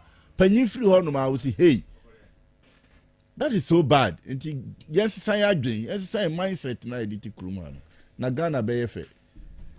Minia Machia or Hinari Mincha me constituency penny for EC limited registration exercise no and no near de kwa winning elections no na me edge the youth especially those who have turned 18 also unchuro mudin odachi no ifri dana unya 18 years na 93.7 and I made me dey ball kokose kokochuro udi unya 18 years no so a Ema obi na down no say odachi because one moment you get your Ghana card na ubenya wa you age a we dey kwakotena aban adwuma mu akoye adwuma no unya 18 no no akote so enti we be call retirement before your actual age enti me catch la awofo mama ya fa mama emema om 100 cedis emema me mo 550 cedis 50 cedis ebi krom to gari ni adua and the mom Galini Diake na with some pickup be sa Mahindra pickups no ye min yeka Mahindra pickups and nam krum ha san koda induce with 50 cedis ni Galini Dua writing date of birth and this says some according to one now say how old are you or say 18 what is your date of birth no now full stop the birth end there. This is what is going on. I have visited a lot of registration centers in this region. And let me fear Miko Eastern region. Okay. What I say? And to no mesre. I will follow man kodana nya 18 no konkochiro ndin. Na omo dachi ewo MPP for yensem. Yankwa ni bitumi ama na ye fe aye ye ya mo akọ free basic school wako JHS free wako SSS free and now you now ko university so yes student loan trust one loan trust one loan trust practicing you don't need agent boating to endorse whatever for you. You don't need Kofi APPIAH cannot afford the documents issue office here because why are we an astute person here? We say Obiabun say oh Kofi Nesaya and then nobody needs you. All you need is your Ghana card. Mm-hmm. You don't need the pastor, you don't need the lawyer, you don't need anybody. You need your Ghana card, and you are good to go. And you so no you about me ada Roma, and you are cannot father Roma. Be a cost to digitization and ne Kofi Wutia and the man order pizza amount. Me no tea is here. Pray na do her. Me order tea and a coffee on my bedroom. A digitization you about me ada Roma. On my no we have moved from third world country to a developing country, and I just said it here. Can you not Ghana say a third world country? And now we are a developing country. The biggest interchange in West Africa is in Ghana, being constructed by the MPP government led by Yewura Akufo-Addo. It is in Ghana here, so development is at its best. Boss FM. Minia, Yembra was some of the science. We see a Rachel Martin. Was so I resign. Media Namda dem, na me witty. Send me China number 93.7. Obi na no ending the resignation na pen MC sign of the cross na bunko to jenam say radin yanko ye da say bonsami wa kontem. Na me boy rawun to me so abaso pa. So what say yen the pictures and free every party office. Na me di ka ho ye mo pa ne yan runs na the poster be a terrible be a MPP emblem that's one yen free so. You need to me some base. Me say you need to me just say. Now does he belong to the MPP? Does he belong to the MPP now? He used to belong. He used to, but he is no longer. So we have the right to pull everything down. The home office, they don't be me in. There were bunting emblem that's one every day. And non chess will be to my what are you talking about? Ye bayi, Uncle Fana Franto, a cocono, and our deba, Niaka Franto. A coconum, and our deba. My brother, let's be serious as a country and let's be serious as people. This kind of leader we are looking for, an indecisive leader. Kofi, man Musao, we not them turn radio so can me bo abaso was idea no. Santi radio ne Ghana nyina. We not them turn radio so first. I give you that thumbs, I give you that recognition, I give you that respect. Na me say eko echi kwhwe steady upa. Mr. Do life, you are somebody who does not never rush in life at all. And I will take a decision so me who say Kofi take wrong decision biama when you a problem as a journalist eda. And so I be fufu by pebre na enche near drago mu to court. Na me do raw fie kakra. Me gidi yes all wire. Oh ma. How many times no catch you say me no anya issue pack on mako. Me jaw. How many times Kofi? Why be that? Why is it so we don't be that? Because what can I say? No one who say good and better. Is that not the case? It is also na amanyosem no. Good and better so ye day. Ewom. Atiefo etiemini ntia say ye wura kodo alanche matin o kwasi koiko alanche matin no ho. Wa ye nipa bia me ba be kire niema mienu pa bia ama alan awie ne dia awie ni. Onu ana atunam na no no akwakoto mu na mama ye mu bi kwan a ye ne na nante since 2008 Kofi wu ya we emra o man kofo bi kwan ekoye Yewura Akufo-Addo process ye na ponchirani no enya alan nkofo na ye enya alan no century ta adasa na okay Kofi ye wa kasa studio ne betena discuss assassin we obi say akobia we interview no say obedo party to 1992 and the party ne dey on fan call Boss FM. But you don't ask when you came in. We ask of your contribution. Me I would buy any una sorry no. asɔre no deɛ wona akɔfa bae but want me to honhombɔne bia da so for ba no ati na betutu ahonhombɔne Yesu Kristo ba da bɛn na difa kɛseɛ ba but Yesu Kristo ba ye no obetutu ahonhombɔne ya anwanwade ana ni din obi adididie Alan keep quiet and go your way ya brew politics here numbers numbers bɛn ɔno nko single soul and obedo ne MPP Alan ba afọ obi ama omo obenya ahomuso anhwɛ omu yie ene ne amena na otu ye no let me tell you in 2008 2004 2008 ala no ye den the trade minister na Baumia ye den no ye Bank of Ghana no ye den governor Bank of Ghana na Nakatua ye say deputy governor Nakatua dey say trade minister compared to deputy governor in 2008 again Alan Kojo Chematin you now sign the same trade minister right yeah na Baumia at that time no ababaye a running mate no anya Katua.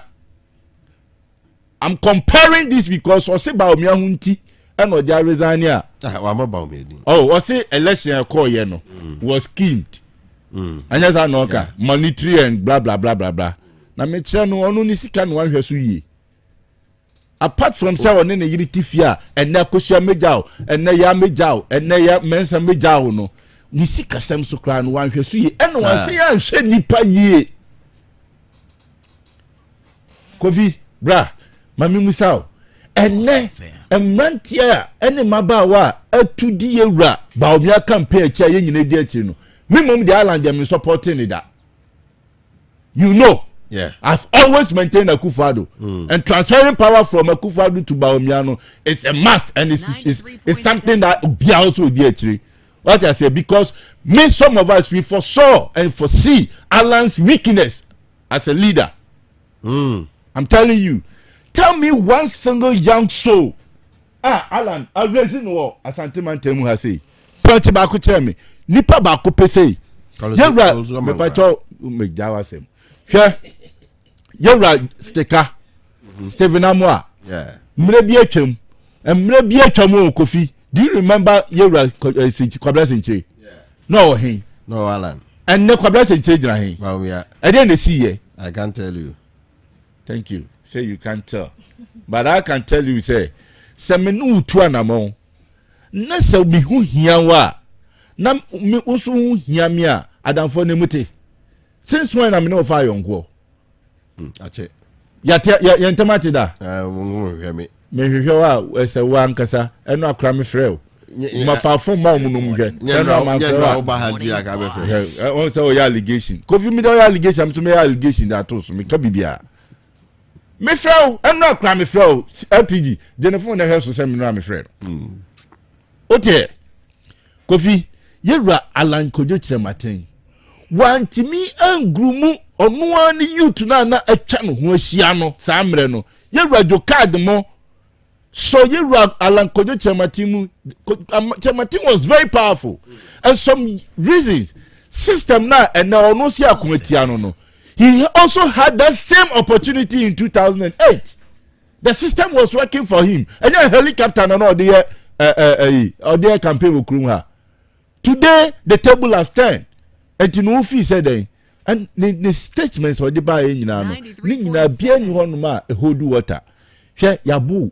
agent apanani anade and you know say then but let me tell you ko elections now ko polling center you have two options two polling agent and I just an LPG for yes na mo ye no two polling agent it is about ko ni apai ba ko no so na ni apai ono so what I say tenasi next to the end of the elections yan kind be who grievances be then you go to the appropriate quarters to say the what pray no ho na niema akoso a wo si enya ode nyina no MPP ewo measures a ye de tena so ehwe ensem a ekotia party ni ba a ofisi enya ne de Alan Kojo Chirematen te say wa use sa process no da bi te say wa use sa process no into a party ni papa and I say no ogene. On the other hand, apart from say on one kosua ne gu ni kentem want mi anhwe esu ye na nkosua ni nyina bobo ye John Kuma no balance in obia ka chem say no nya no kra in 2008 ya no kra eno ojirahi metimi asisu dia say e ka ba kopa ekome ene di na chire enti ono anama no sese ena wo kokun no how well did you train your army na di watini nyina ya people who have been victimized and they are very angry so but na radio so no customer and your ma papa kodo chemate here when you was trade minister no yenka no mu di atem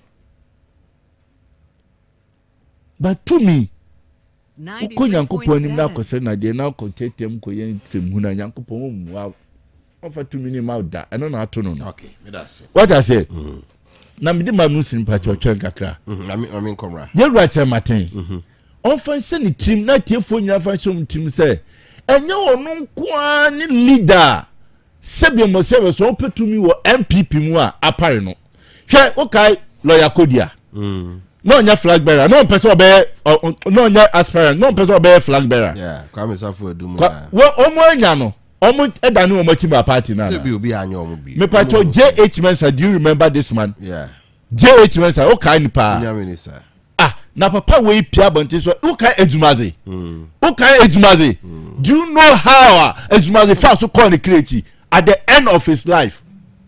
How many people visited Ezumaze? When Rolling speak, the person that can counter him and not Ghana University Ezumaze. Allah who said yeah. Okay. Do you remember Adubahin?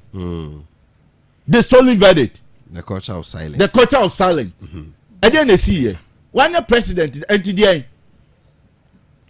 A lot of people from polling station level or be person obey polling station executive keke. Kwa entintam omokra no onka se we die party no.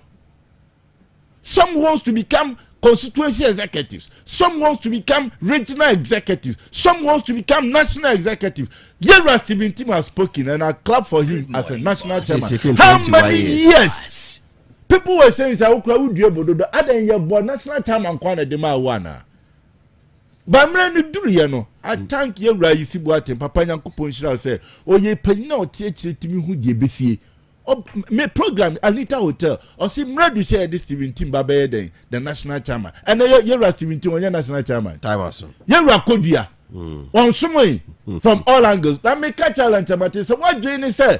Wuna santifuwa hwe dia to abadia. It is a big liar and who deceive who. Me da say the nipa hwe dia to aba e woma MPP wa santimantem a ye Justin Kodua. Okay. Onu nti na santete tie MPP echi pampe enya wo alankojo kiramate. Excuse me. Kodua de ndie me no ya de. Me da say Daniel ajeni mbo atin. Atinka. Aba agekle ha your microphone ye mama no ko stroke akra. What does it?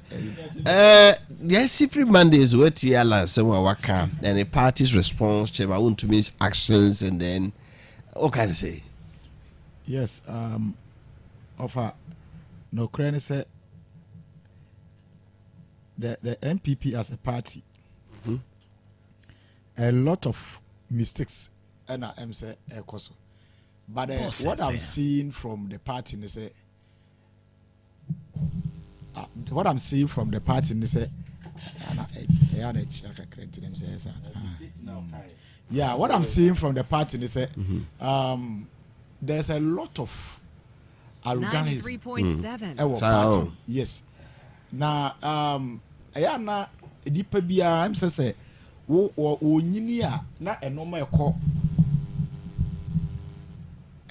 onyini na ebra wo onyini na normal ekoso no sometimes there are so many factors that influence the attitude. One of the basic one even if you trace from the Bible sika.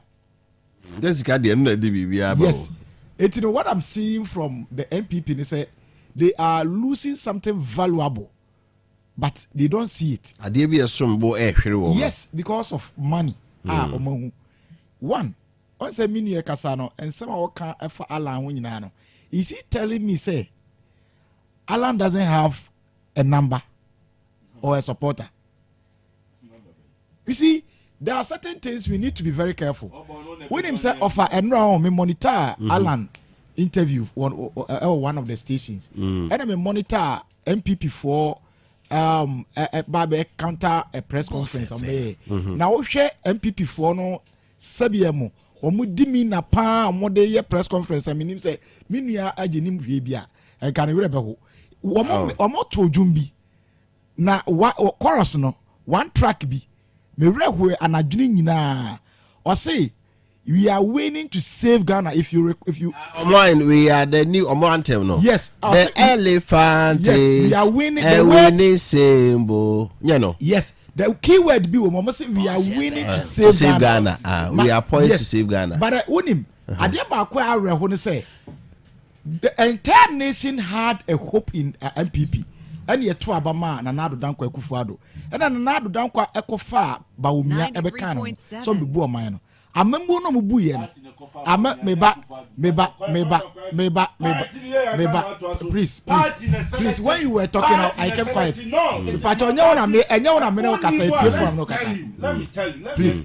Wow, eti offer the tiere say. No na do your party. Say na do. Offer the me change na the make akosi. Me so manu. The make akosi na say. It was when someone wins a political slot to lead the party, a mandatory rule say nipa ne be choose in a running mate. But in consultation with party. Meba offer. The tennis offer the tennis say. Dani manu. Pacha will distract me. Offer the tennis say we are doing proper constructive analysis. Unim say MPP for to Obama yam find say Bawumia. They cannot compare Bawumia to choose somebody as a running mate. Bawumia be initiating all the ama the part of the abecho. It are no on par. If party need choose no on par. Party to choose man. Very good. It another initiative. And a map yes, that is the revolutionary no. But it was an initiative of the president. But what I'm trying to establish here is please. We are talking to the I'll come to you. Please. The party made that song say we are winning to save Ghana. Question in say are they saving the nation? Are they? Nanado has disappointed the entire nation. Minyoti we say propaganda. And say kind of credit. I don't talk about NDC. We are talking about someone that we have given the entire nation, our coffers, your taxpayers, the BBI how what draining here from zero to your friends from top to zero. Your coffers him Bank of Ghana create to be boka 1 ton one ton Jenny. Next I want you to share offer. Me want to do me call hospital, baby. Me come checkups. Now me call your offer. Me Kenya me so no crutch. I say me call your nurse for previously. Now me call to me call none of them I found there. Omi na ako. Sir. Me am workers. I me no mo ye juma. Ebi worry nurse for. Ebi kura to nra. Sir nurse ni nya cover on the. Yes, me work from me lose no. Do you know so ko? Oko. Share offer. Enye Ghana problem ne nye Bawumia ene MPP for na omanu tua source mo amuye dede say Bawumia nya no ne ahwe.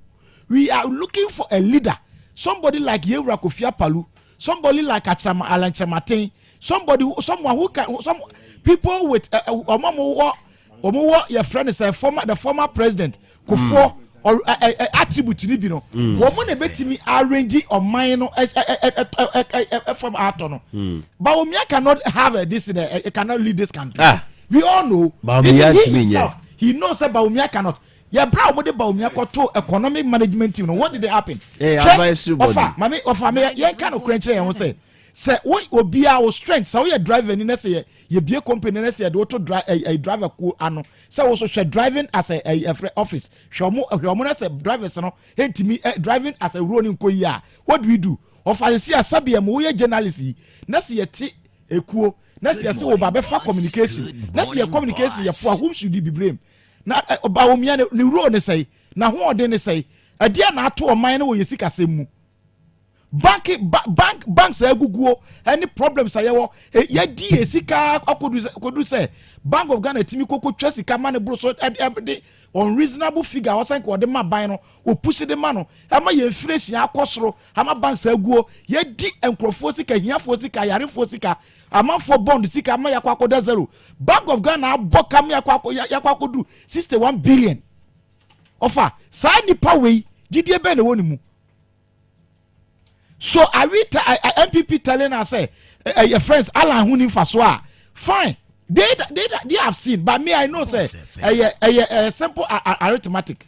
The attorney say Obiana no tua die monim say when that opportunity goes, it becomes a problem to him. And you know the agenda and they say on be pushing na problem na your friends Ghana for course no yakoso no de man watuem na your friends your doctors and your nurses for nyina from member na ye one your workers ni enuma nyina dey gugu se siam no kase for people friends say I'm a publisher who ko here season me wo when sana season ne wo January because of COVID and the first time no ko e se see ya reverse about say friends September ya say offer.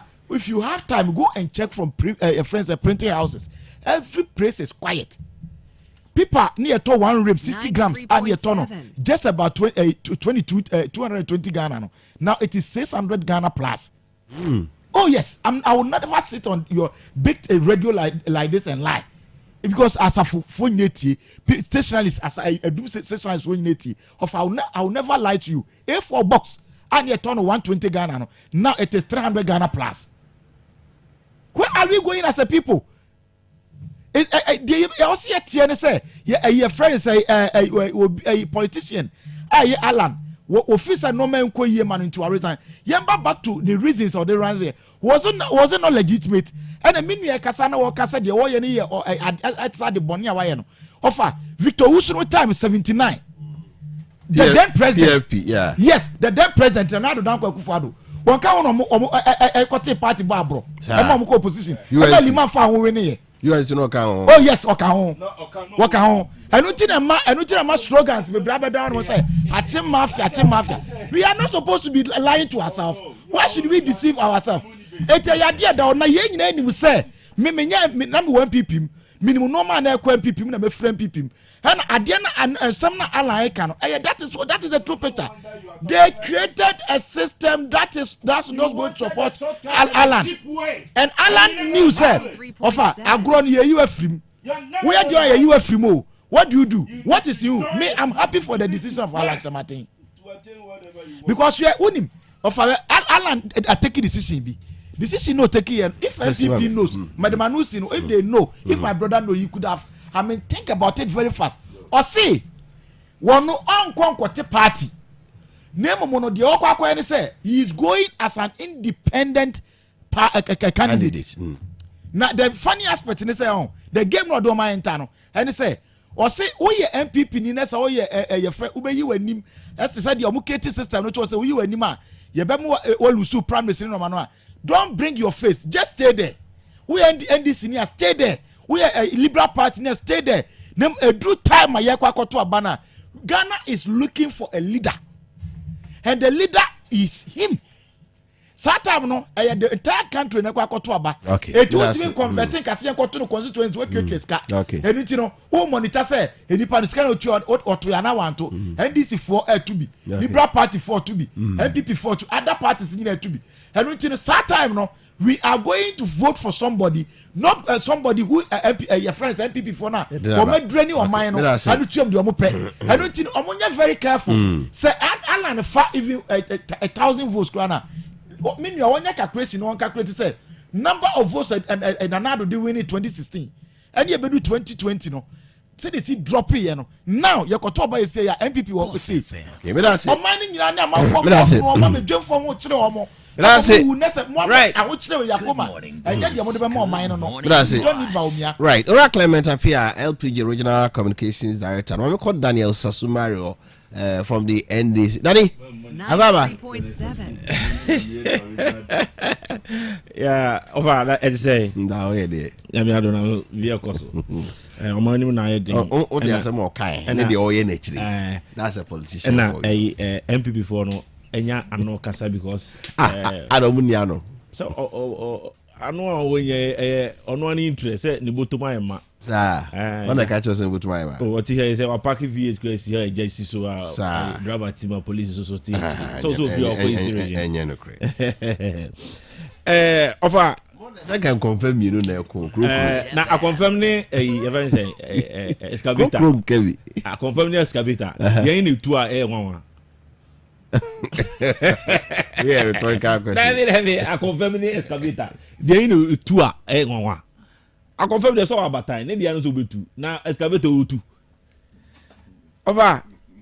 We say we there somewhere.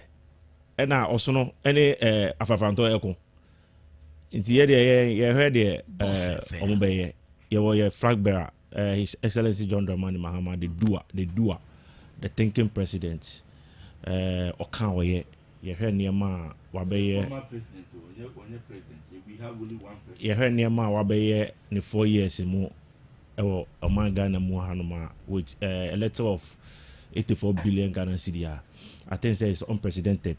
As Antimomu Hanko Bibiameka, me say, as Antimomu Hanko say, MPP ni biabe challenge me, I made me car Honda Accord and Betoso. Now, Omonchre hardcore project, ye hardcore project, ultimate say, project we, idimu. So that say capital investment project Asante Mamu ha Nanado any Dr. Bamia any Alan Charmatin ebe transfer 7 years omitimi ayeden asi of our news what here the car 17,000 Ghana cedi unim e car ya brogu hono no ya chemu e ma Ghana fo nyina obi had the 17,000 Ghana cedi. Mathematics. So what I say? So share John Mahama cow boy any near more yeah you just oppose no it makes sense. So what I say, but so share a kufuado a cow bo na near my wire. I think say or see business say na Sigano the akaway. Say on back free SHS. Free SHS free mu. The akano fa. Me, I am Alan Chamatin. Me, I have said it, and I call one of your sister stations. I told them, say, Alan Chamatin is a joke. He's not a serious politician. Oh, of course, he's not a serious politician. So when did he realize, say, Akufo-Addo is a good leader? When did he realize, say, the country are not NDC for? But I say Akufo-Addo is a good leader. Oh no, but I say the party of a joining party. Was a party of a joining.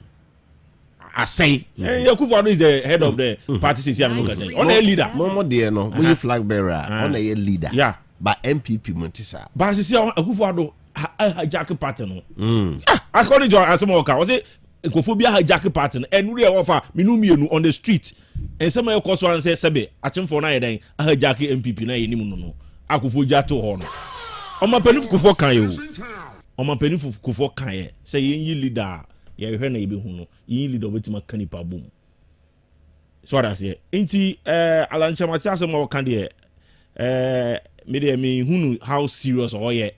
And every young politician be me name Daniel Owahai. Don't learn anything from Alan Chamatin because he's too weak to become a leader. He is no serious politician. I also be I didn't know bono. So when did he realize?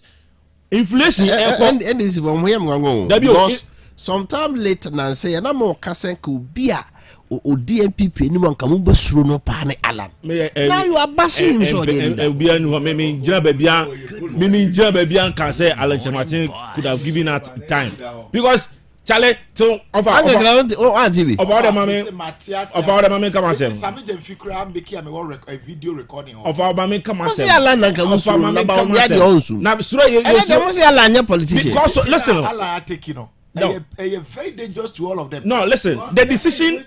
Oh no, something I'm over senior. Decision I was taking. So you take decision and then and the who said no, the guy is not in serious position. This is not the first time I taking that decision. So what I say. Then why who here? Did that NDC for cash inflation 43%? Not him. No, your cabinet minister. onye head of economic management team Dr. Bamian 2016 ono ye cabinet subcommittee on finance ala na eche economic management team there any different but Dr. Bamian ma yet ase say what a solid team now what a solid team no okan wo bi e touting ni din e de kan ho till when and realizing who say ye beto aba internal election and I say even national election kululu ana mafia bi abom yentia na Akufo nipa 8 ewu ye Akufo be the president yenti krum ha 2020 election ye to e bin see that on this for the public ye started ye to aba nipa sen ewu nipa 8 ewu ye hwe nipa nim se bonito na le jabati no oni krum ha dey no kan ye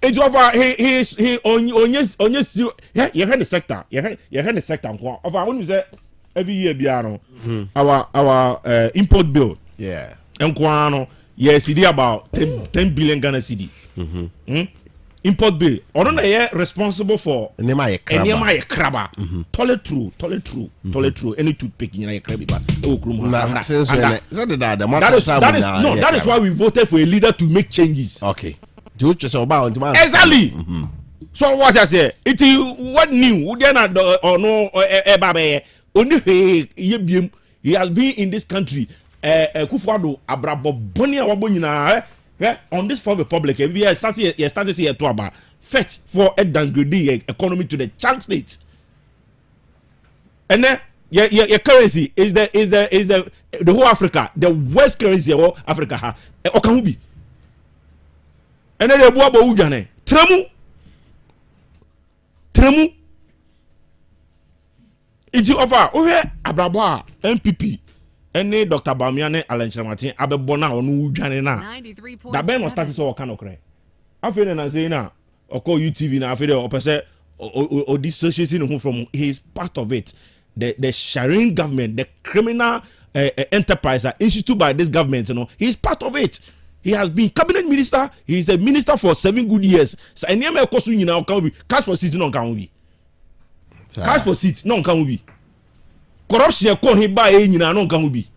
COVID sika mu wi a nyina he is not part of it. Obi en wi a COVID. Now the IMF today is telling you go and re-audit the COVID fund. Yeah, so it means you are going to audit it. No, now I'm auditing it. Listen, over to go and re-audit COVID fund. Meaning say there is corruption somewhere. And that to our GDP is 97%, 95%. Yaji sikabia ukurumu nyina yadi mu 95% de kujiaka. Minia can be say nurses dwane.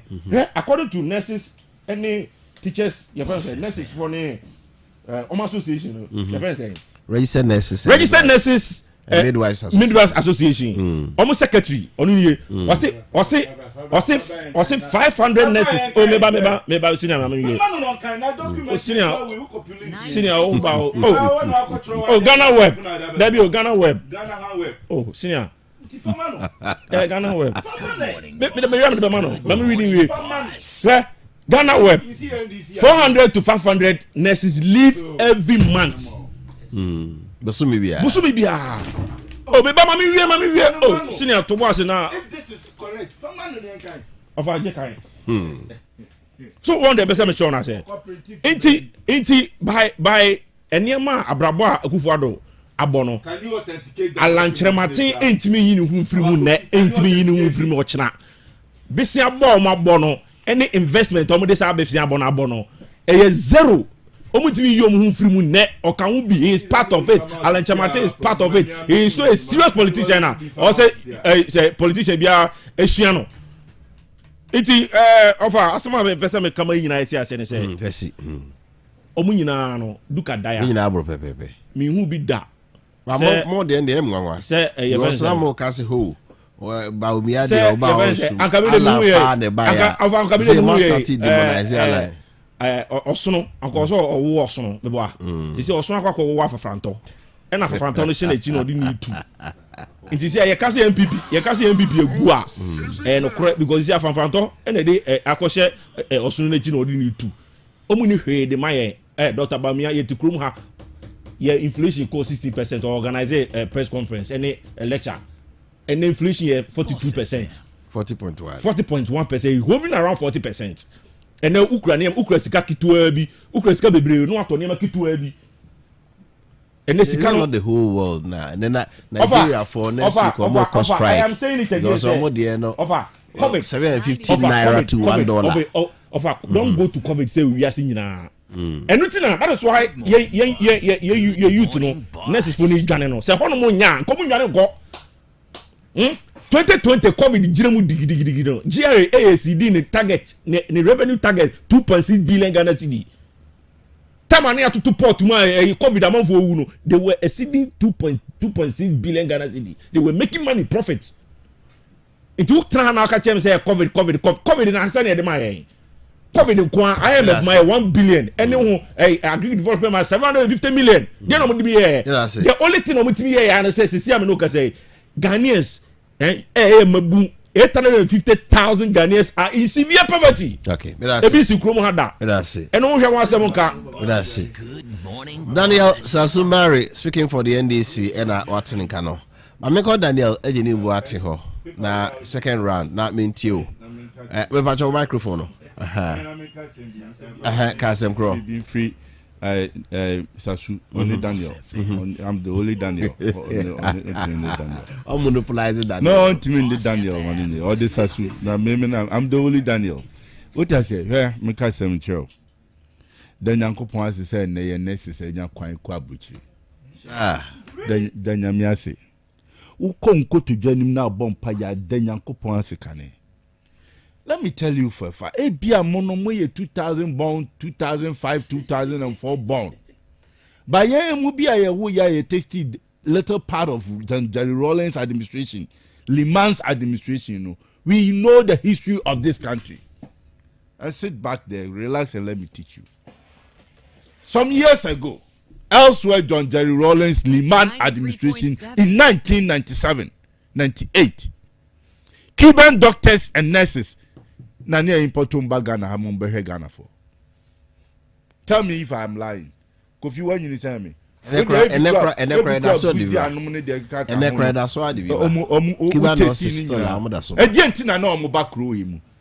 we lack then. We lack nurses and doctors. Not on my Ghana need nurses and doctors enough to take care of its own people. Today, Yeru Akufo-Addo Adaoma. Any Yeru Baumia Adaoma. Me ene ya me no kasei. Me ba preslabuati. Me di no hu dwa woko doma nursing training. Apart from that, me awofa asie for me ensa me nu kwa agogo nursing training. Ba ko kwa offensive nursing training. Me kwa me fie no have provided 5 nurses. And why Tiamatimi provided? Because there is the opportunity to train them. So today, country Ghana can produce so much nurses such that we can export nurses. What is wrong with that? You're discussing government and measures climate to on say you bet me producing nurses so much to suit enough. But say experience one so experience one. What is your criteria? Are you by now here? Statistics by now here. Would the previous experience once neko? What's in the Nana for girlfriends? Na downful. Papa ya utiwe ni age say. Na downful a girlfriend.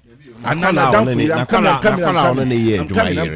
Let's base an argument here. Many no age mate. Your girlfriends near Yeremo, so mo call Abuja. Their nurses are almost experienced. Experienced nurses, they have practiced for a long time. Sure. Let me tell you, my sister, practiced for 5 years. My sister of US Aba. Me pese me bom penyin fo bi din okromu ha. Konfanoche, unim nurse penyin pa obeji din wo konfanoche, friend Mrs. Tuk. Doctor penyin obeji din wo konfanoche pa friend atutonu. Elsewhere 1970 something as some na make a show. Dr. Jemo anesthesia mo. You know them. And I say now you see ceremony one more bad no mo say dey. We a letter they sent for mo come on to. Oh my Ghana has suffered when it comes to health. And Marco was so chimu na Kofi, you are here and no one will be a worker now. I will fear. You didn't say them managing I would. Jensen Danyamia say you were Kufa do Adaroma. Confirm now, Monsieur to Konam to steady and microphone. Yeah, tell you. And every constituency, every district in this country, I will ambulance. Maybe a chum ambulance ya do obato oba okowo. Ne ya say bukana the national taxi. Oh, yeah, flexibility po. Do you know the pain the women go through before they give birth to us? But today, ambulance, pa. And a strategy no so fair. Say, Emran Kwabri East ambulance be engager edu obi kon. Maybe a Fija Kwabri there up a vacant. Anything that happen in Kwabri East, but the press of the button part na say bana ba support it. It's just a border town constituency district. Sanyama when you know if you are my Ghana nurses and doctors, yet we have enough to take care of us. Of our conventional doctors nurses anymore. What conventional nurses and doctors and running shift. Has there been any report to say Ghanaian doctors are shorty? Has there been any report say Ghanaian nurses are shorty? My brother, yet ye grow ye boo mine. The same way, the same thing is happening to teachers. Every blessed year, you groom teachers, enough teachers, and now correct Ghana for teacher for the do a war Vietnam. But how can you cross and so teachers in well, who told you? It is a big lie. Oh, it's true. No, it is a big lie, and I'll prove you wrong, Kofi. What the team you? Not the team in your mama trying to say about your crying. Let me take you to Drobonso, Uba Santa Regina ha. Kura a year remote a year who ye do koto a wonko a year Drobonso such a front place. Today they are overstaffing. I'm telling you, go and ask your own former DC, Fuseni Donko. Go and ask your own former DC, Fuseni Donko. Go and ask him. My friend Fred Dobonso, my upa, my friend Dobonso, education director number man. Near friend near can't say, and not Dobonso school bank and any teacher. Oh, Dobonso school bank. 3.7. And I know what I'm talking about because I work there. Make it yourself fear because you see reading. Make a fuck Timati. No more Romans Yagogo. No more boys in because Eastern region. Do you know those routes? Yan Trafa Kuntia to so a mumai. We work, and that's why some of us we keep on saying a Kufadu government is not that bad as NDC. Adiaba Kupe Nero Kufadu in Ghana for here. Reshuffle. Adiaba Kupe. And I'm saying it here. Say Yera Kufadu. Adiaba Kupe. Say I feel the enough is enough. Omo atena mu acha no ebi nkofie na ebi mra. Anu na omu nyina amuti amope. Anu mi anu na mope na mutimi nka. You cowards. Am babo tutu ayampia. Nurses ni doctors asem de nka wa ha. Na begu anu ase. Na etosu mienu osi Yera Akufo Addo age party na boso. He Mahama obi ko contest no Mahama say enfa no ko hospital kwa na bodam. That was this. I'm not lying. Because we now okay. No, you John Mahama. Uncle then the cut up now. Wabadam. I'm pam the dam to Aquana Suma Aquana Bodam. Nipa no be contested no. Mahama say Aquana Bodam. I said look at the Basia Franco Psychiatric Hospital. You call her now Jim Wabodam say well nim as so say or be contested John Dramani Mahama. I'm pam coin Wabodam and pa. After everything, no, minimum do the year now about them. And you say what? I mean, I also know. I can't be down. They say. Allah now when you bring can no. Good morning, boss. Allah Good morning, boss. Want managing who? And it's a who fee say LPG. More here more. Why don't you change your candidate and pick on Alan? So Alan says so a free voter or a floating voter. Also anti-party. Why don't you choose him as your candidate? If you think he is good enough.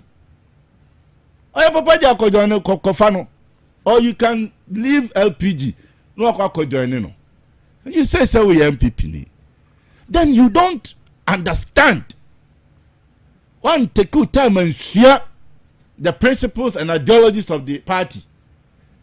ɛna sɛ ko biaba na ɔbɛkɔ na obiaba na ɔkɔ musa what sorry a ɔkɔ na nso mbosom what sorry a ɔkɔ no wo da ho ti asɔre num is everything all right with your asɔre na utimu no asɔre bɛ na ɔga na hanom today a obeti aka kyem sɛ bibi hadwen wa asɔre num but we are all in it okay and thinking say it will be better and yes I'm not here me call Assemblies of God I can't sit here and tell me say Assemblies of God and make on everything is okay. Do baby so me call Roman Catholic. You can't tell me say all is well with Roman Catholic. Abosom cry as soon as you go san. You can't tell me say all is well. But we are still in it. Okay. Etetie for etemini hu say. Ye rekodal entamaten. Ye Kufuado ye na do ye kese pa. Ana odi buo kese pa so ma Kojo Chematen. Kojo Chematen was the first person ye Kufuado bo ni dini. When ye Kufuado be a president. The first person, because when we say the experience from Yerakufo time no was immense. Udi to me no, Obian Chesiwo, one also be president Teddy. How well did you assess yourself? Say, irrespective of the difficulty, because it is not going to be a straight line. Papa, Messi me koko abri is there. There was a night. Michel campaign mu kakra we form ye me adeno to and as a former executive member of the party no me kobu mraso ba Kofi wutu fie na mba besra wa my boni me pon ya me befie between 10:30 and 11 dan you show toy 2 motorbikes ne di machi na ba ko esame ho no atwa U10 no follow me. Then I realized about omutisu too, but kwa sorry ejina moto no so. Then the odi mechi no so. Ama me highlight their two me driving mirror no inside one no. Eti my blinded. Did the me and say me pushy driving mirror no call away. And I'm here imagine say they all facing me no. No matter what happened, if I'll go down with them. Eti it was like a sweat. Oh, who said me facing no matter what no? And I also will say, lucky enough, articulator track to be a unity or 93.7. Then away almost 10 years now. Now way scare me. My life is at risk. And to me intentions. Okay. Now let me tell you, did Alan consulted all the supporters? As I'm not taking this decision. And there's something to me, yes, sir. When the man make us only good leader enough. Okay. Many can be here. Alan elsewhere you for administration, you know. The whole system was for Alan. Kofi, some men now the meeting radios because some men not Memphis Chapa. And I make Kasama Yura Akufado. Meba. Make us some way, dear. Kofi. Now so we obi ana da sam na Akufado da wakoma so pa enti mre mu ade me ne Yura kwabla sente one evening we studio so one sister station right edu ba bi na waje ntokwa no kra ye den eko mami musa between wo and Kojo Chematen why na benefiting from Akufado government Akufado abra 100 cedis da wabra will be the I'm asking but you are here. And you are still working. And from all the speeches and everything that you are doing, you know, doesn't mean say you have turned your back. You say it as it is. 93.7. Kojo Chematen has become 6.5 to 7 years trade minister. Messiah Musa Kojo Chematen, Alan, me pay me one. Nam no abetna ha. Nama Busa say in Asante region here now you claim to come from no. And Kofokla Gosu Busa say where do you come from in Asante region? Where exactly does Alan come from in Asante region? And I want to re-echo this. Alan Fansen to me say he is never the favorite in Asante region. Your favorite and you are just in Kodia. Kumkom ye dina kotena ho and we know why I did not general secretary position no. Emre and a betre. Okay. And Asante region is resolute. And we come here, we know why. Because we are all coming back. And this if one can who say omu jo manum no ma ya asante no mu ya asante no mu ya asante no keje tia na wo ye no and nsuo to enyunu totototo and I say but let me tell you one of the biggest edifice da bia omu kan yenka ye wurakofo bi ja emergency unit esi ha and now sorry I say no hododo no ko emergency unit o hododo dey anko emergency no nya wona ko e hododo dey anko emergency mummie no amotu ha yi ene me why na ni busuani enko emergency unit o me say Danny mama for say uncle Clement mutian ma mudim sika nyina ko gu aswase ti say eho na ye ayi aluplane park no that's it ene ko bank ma ene ko menjano ene kafo that's it I get Brem Town. Yeah, offer. Say good morning. Adwuma na we hear the story, but let's see what the listeners wanted to hear. Because sometimes when we even go off a letter, you make sure say obey make sure say obey intervene. Why give a letter in there?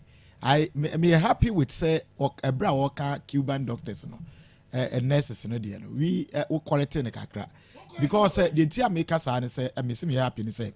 We are not talking a country so on my KOFI Cuban doctors at the bar. Let's say our problem. Lawrence went for it is not a problem. There was a problem in the man at the bar.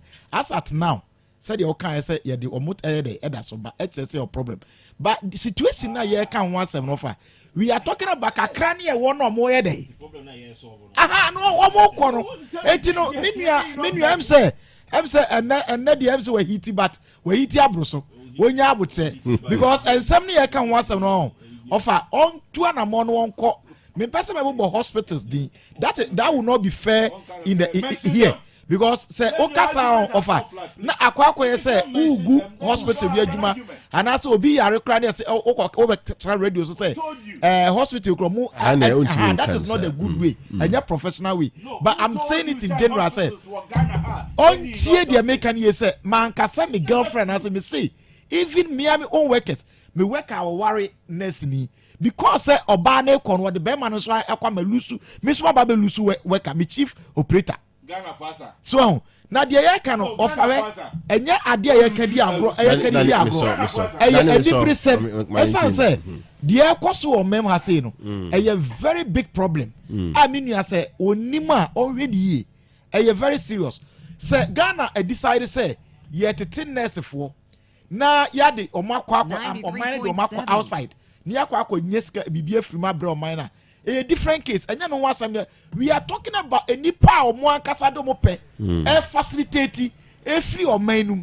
That is what we are talking about. And yet your minor entity Cubans what they do is they yes no money no mining more everything. But is that what is going on here? Now offer yemra back to issue now can want some say MPP enim the air koswa e besia on e ka o ma jade o moye hwe offer me kan wo fi dikase say the way a MPP for eye omo no ma no cracks ne be ye more showdown no e be ba ye worse because the omo ye no Kennedy so o twen say the moment on betting tesu kokko a kire ni bi no wono so be dey obetan agency but the tier say wo hwe ye political parties ni nyina na now the wire settled our person already otu anamon no ko pre 2024 no we NDC Liberal Party other small political parties ni nyina omunya direction omo ye dey edeko but NPP as a party cracks na eba no any divisions na eba no e very serious e menua baby ote no kan se no wo hu picture ni ye hwe ukọ edwem na o friends e bra na Alan Castle Arizona edipa na esu tem be initial reaction very good but at the end of the day obi about the normal cycle MPP and no pay so as of market omu both say den say Alan baby obeko bia e ho no mo ye dey ekọ na de tie ni say we a political party na say offer wabrabo akwanya wunya say oman ne to abadema wo no abrabo wo bo na ebe so oman ne no wo second term of office na say wo drop it ama wa lusu ama esie ka say MPP e kwa akoto aba o offer meka no kra kira meka kira wo say me MPP ni me MPP wo but if I'm a member of MPP I can state it categorically say MPP doesn't have a message because they have failed the people now you to know more than I watch it all. Any tax upon tax I buy next year. Even my bet, any lotto, any no money the government is taxing. The man about me, I can't say. Because if the fundamentals are weak, what? Yes, will expose you. Now, what is exposing Baumia? Are we telling us, say, Baumia have the gossip? So, bet me, I'm manager on my way. Baumia, want me manager on my way? Kennedy Kasembi. Or say, Obia offer. Abrabomu. Ne house help crown or marital space ne ditua kuko bokro on si bi no ayen kuko en wo mo brabia ye tua de ka en wo da sonson cheche en MPP fo hu ne say sabre no he is the only person betimi am manipulating no eto omo de ne ba be so ho na o ma se kire no ma say didi ato aso amoma no wa kire no emfa Ghanaians are tired of this administration. We are all part and you know who's deal with emwa me ade am happy ni say me say ade am happy ni say I'm a liberal.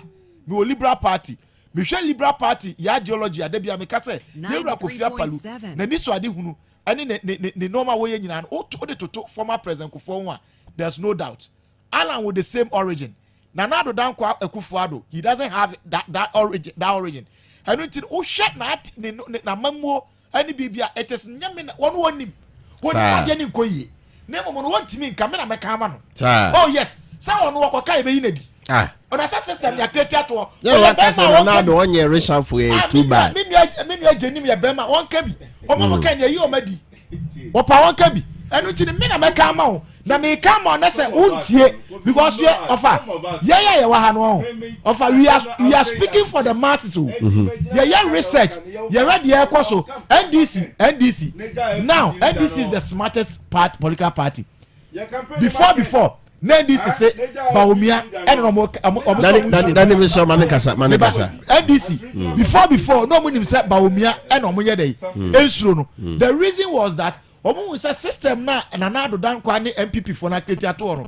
Omo di be eliminate Alan and until there's no point of talking because not the fear was in Alan. But now when you said Allah will never get the opportunity because of system no matter the accreditation. But the smartest way, NDC I am meniaje omone say because in politics when someone initiates something, just look at the initiative now they what recommending or say and yes and you win or be winning no. But the smartest way they say, Oman will say Alan is now pursuing an agenda say on the political party because officially Ghana doesn't need a political party. Ghana need a leader. And the leader, no, he see himself say, "Not a political party, we need the structure side. Be what me win yes, but election. now, no, official Ghana, they say, "Be a drone." Web system na Nanado Dankwa Akufo-Addo, the president, any MPP for current MPP administration, Oma create ato no. Say oka say uko ureme enye yi, and oka say omo free on momra so a. The chances say uyi we nim kura na na ye dey, ye be sabotage ama why all lose primaries. Had to stay there.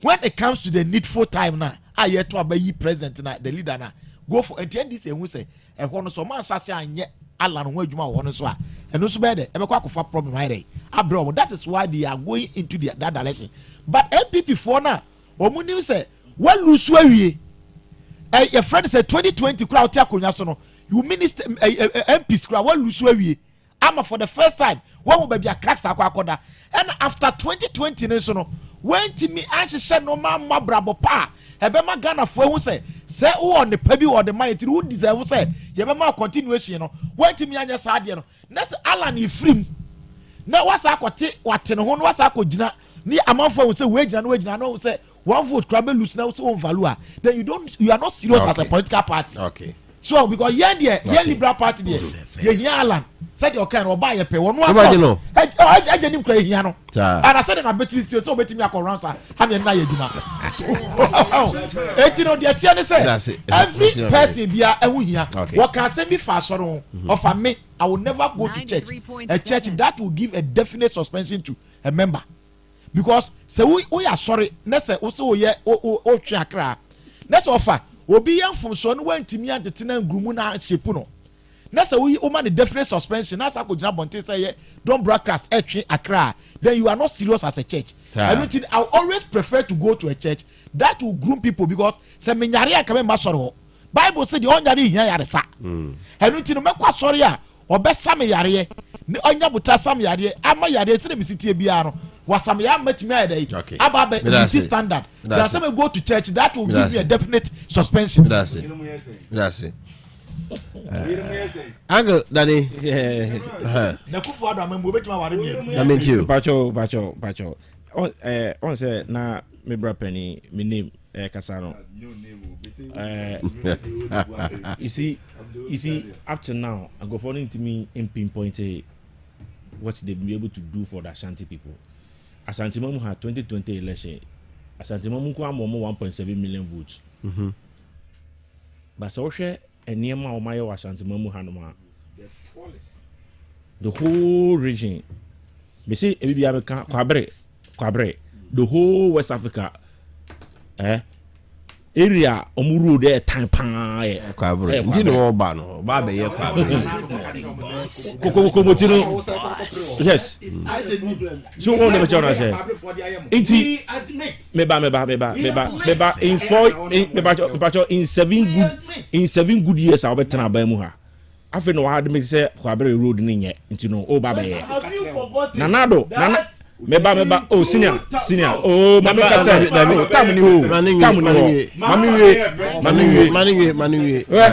nanado betra o take FM e ka kire Kwabre for say omo complain about omo road omo kwan o ka kire omo say on force obi aso on to abama no kokomoto ni omo adia nti Kwabre for na say mu tie mi a Kwabre east ni Kwabre west ene na mu tie mi a nanado force obi aye so on to abama no MPP nanado Dr. Bamia Alenchiramatin omu fosu obiaye so on to abama omo enti mo kwan ni de se na mutie no sa na betie the only hope I dey mo say His Excellency John Dramani Mahama Ashanti Mamu ha I have said it me say me pese me de me car na to so na MPP me name Daniel Ewohai on my 5 hardcore project in Ashanti Mamu ha omuntimi nye now describe as a hardcore project because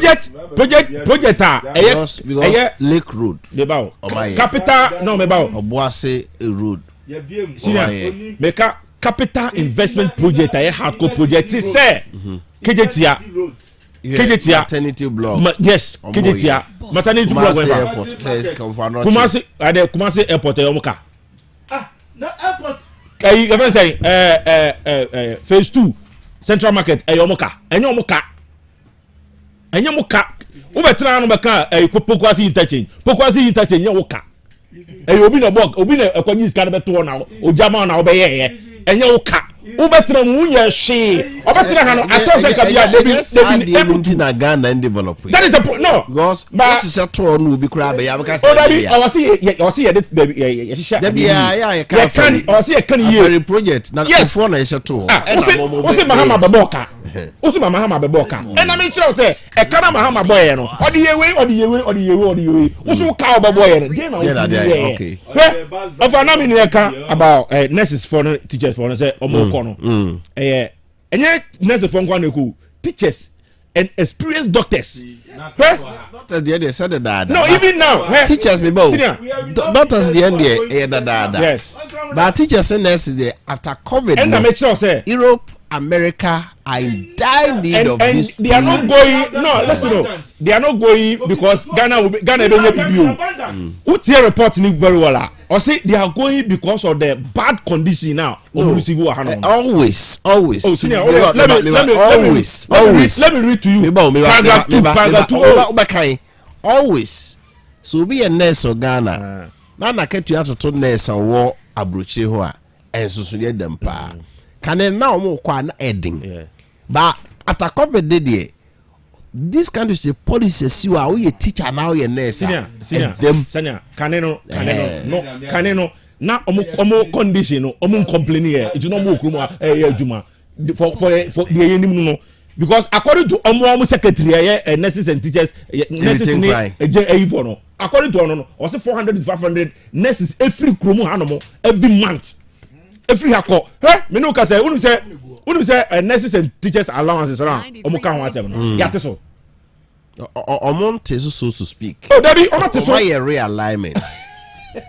O say, you know, principals say cost of feeding no. E cost ro nti omate. You see, o say training college is say feed you free. Listen, the essence of training training events allowances no say first no na ye amount for nko enya attractive so that money is to entice people so that amount for become now people pay bribe to go to nurses and teachers schools ni bi me wa so what I say and John Dramani Mahama trans no can say see ye here nurses say ye here teachers it the allowance ni ye the mamo no say the allowance ni mamo a me fa nipa kakra bi because ye live by budget it mamenje allowance no na mo nyina mo cost student loan o mo ka say NDC twa allowance bi NDC entwa allowance mo ye migrate o mo na loan dey say allowance loan is prepayable allowance is free ye migrate o mo to student so it means the allowance has been cancelled go for loan. I agree but the essence of that the essence is that o mo nyina higher tertiary level. Yeah, I understand that. Say you don't say you allowance media who really go no be we necessary on the market level na mu nyina am on the same level it add no be nko lego nko student loan no we are nko tiaka na wo ye teacher ni a bosono njala be njia water be o feed free ye did free now yes allowance so we against you because of that so we withdraw that provision so that we can employ more teachers and nurses and now me no can say sir 200 cities as a 300 cities no more no about 145 Ghana cedi and no crowd no they are still owing them. The last year now from education minister can say there is a proposal on the table to cancel free nurses and teachers allowances. So one the journal abraba mboboy no me again I am going back to Alan Martin because yet me in free nkwan corona omo hye nkwan no 2016 onum bi adidi amen. Oh, I mean. Oh, of course. Since when did he realize that nkwan no mo ye na nye? Nkwan no mo de events and na pro and na de nkwan no. NDC for civil society for any Ghana for can say nkofo nkwan mo ye nye o nkwan ne bon nkwan no di si wa de change so ade ntimi che so ntimi ndi 1 hour. Since when did DB amen no? After no realize who say Nanado muni message am de beko market me say on this 4th Republic yeah international reserve and now me no can say do 1 week oh according to listen budgeter can offer at the core parliament or say 8 days 0.8 month that went already that was last year that in the last budget already yes that oh, me kind of last budget already. Mid budget already. Media review. Yes. And you send that or kind media review July. What checking for? And I make sure say, say report be my. On any report or the ban says.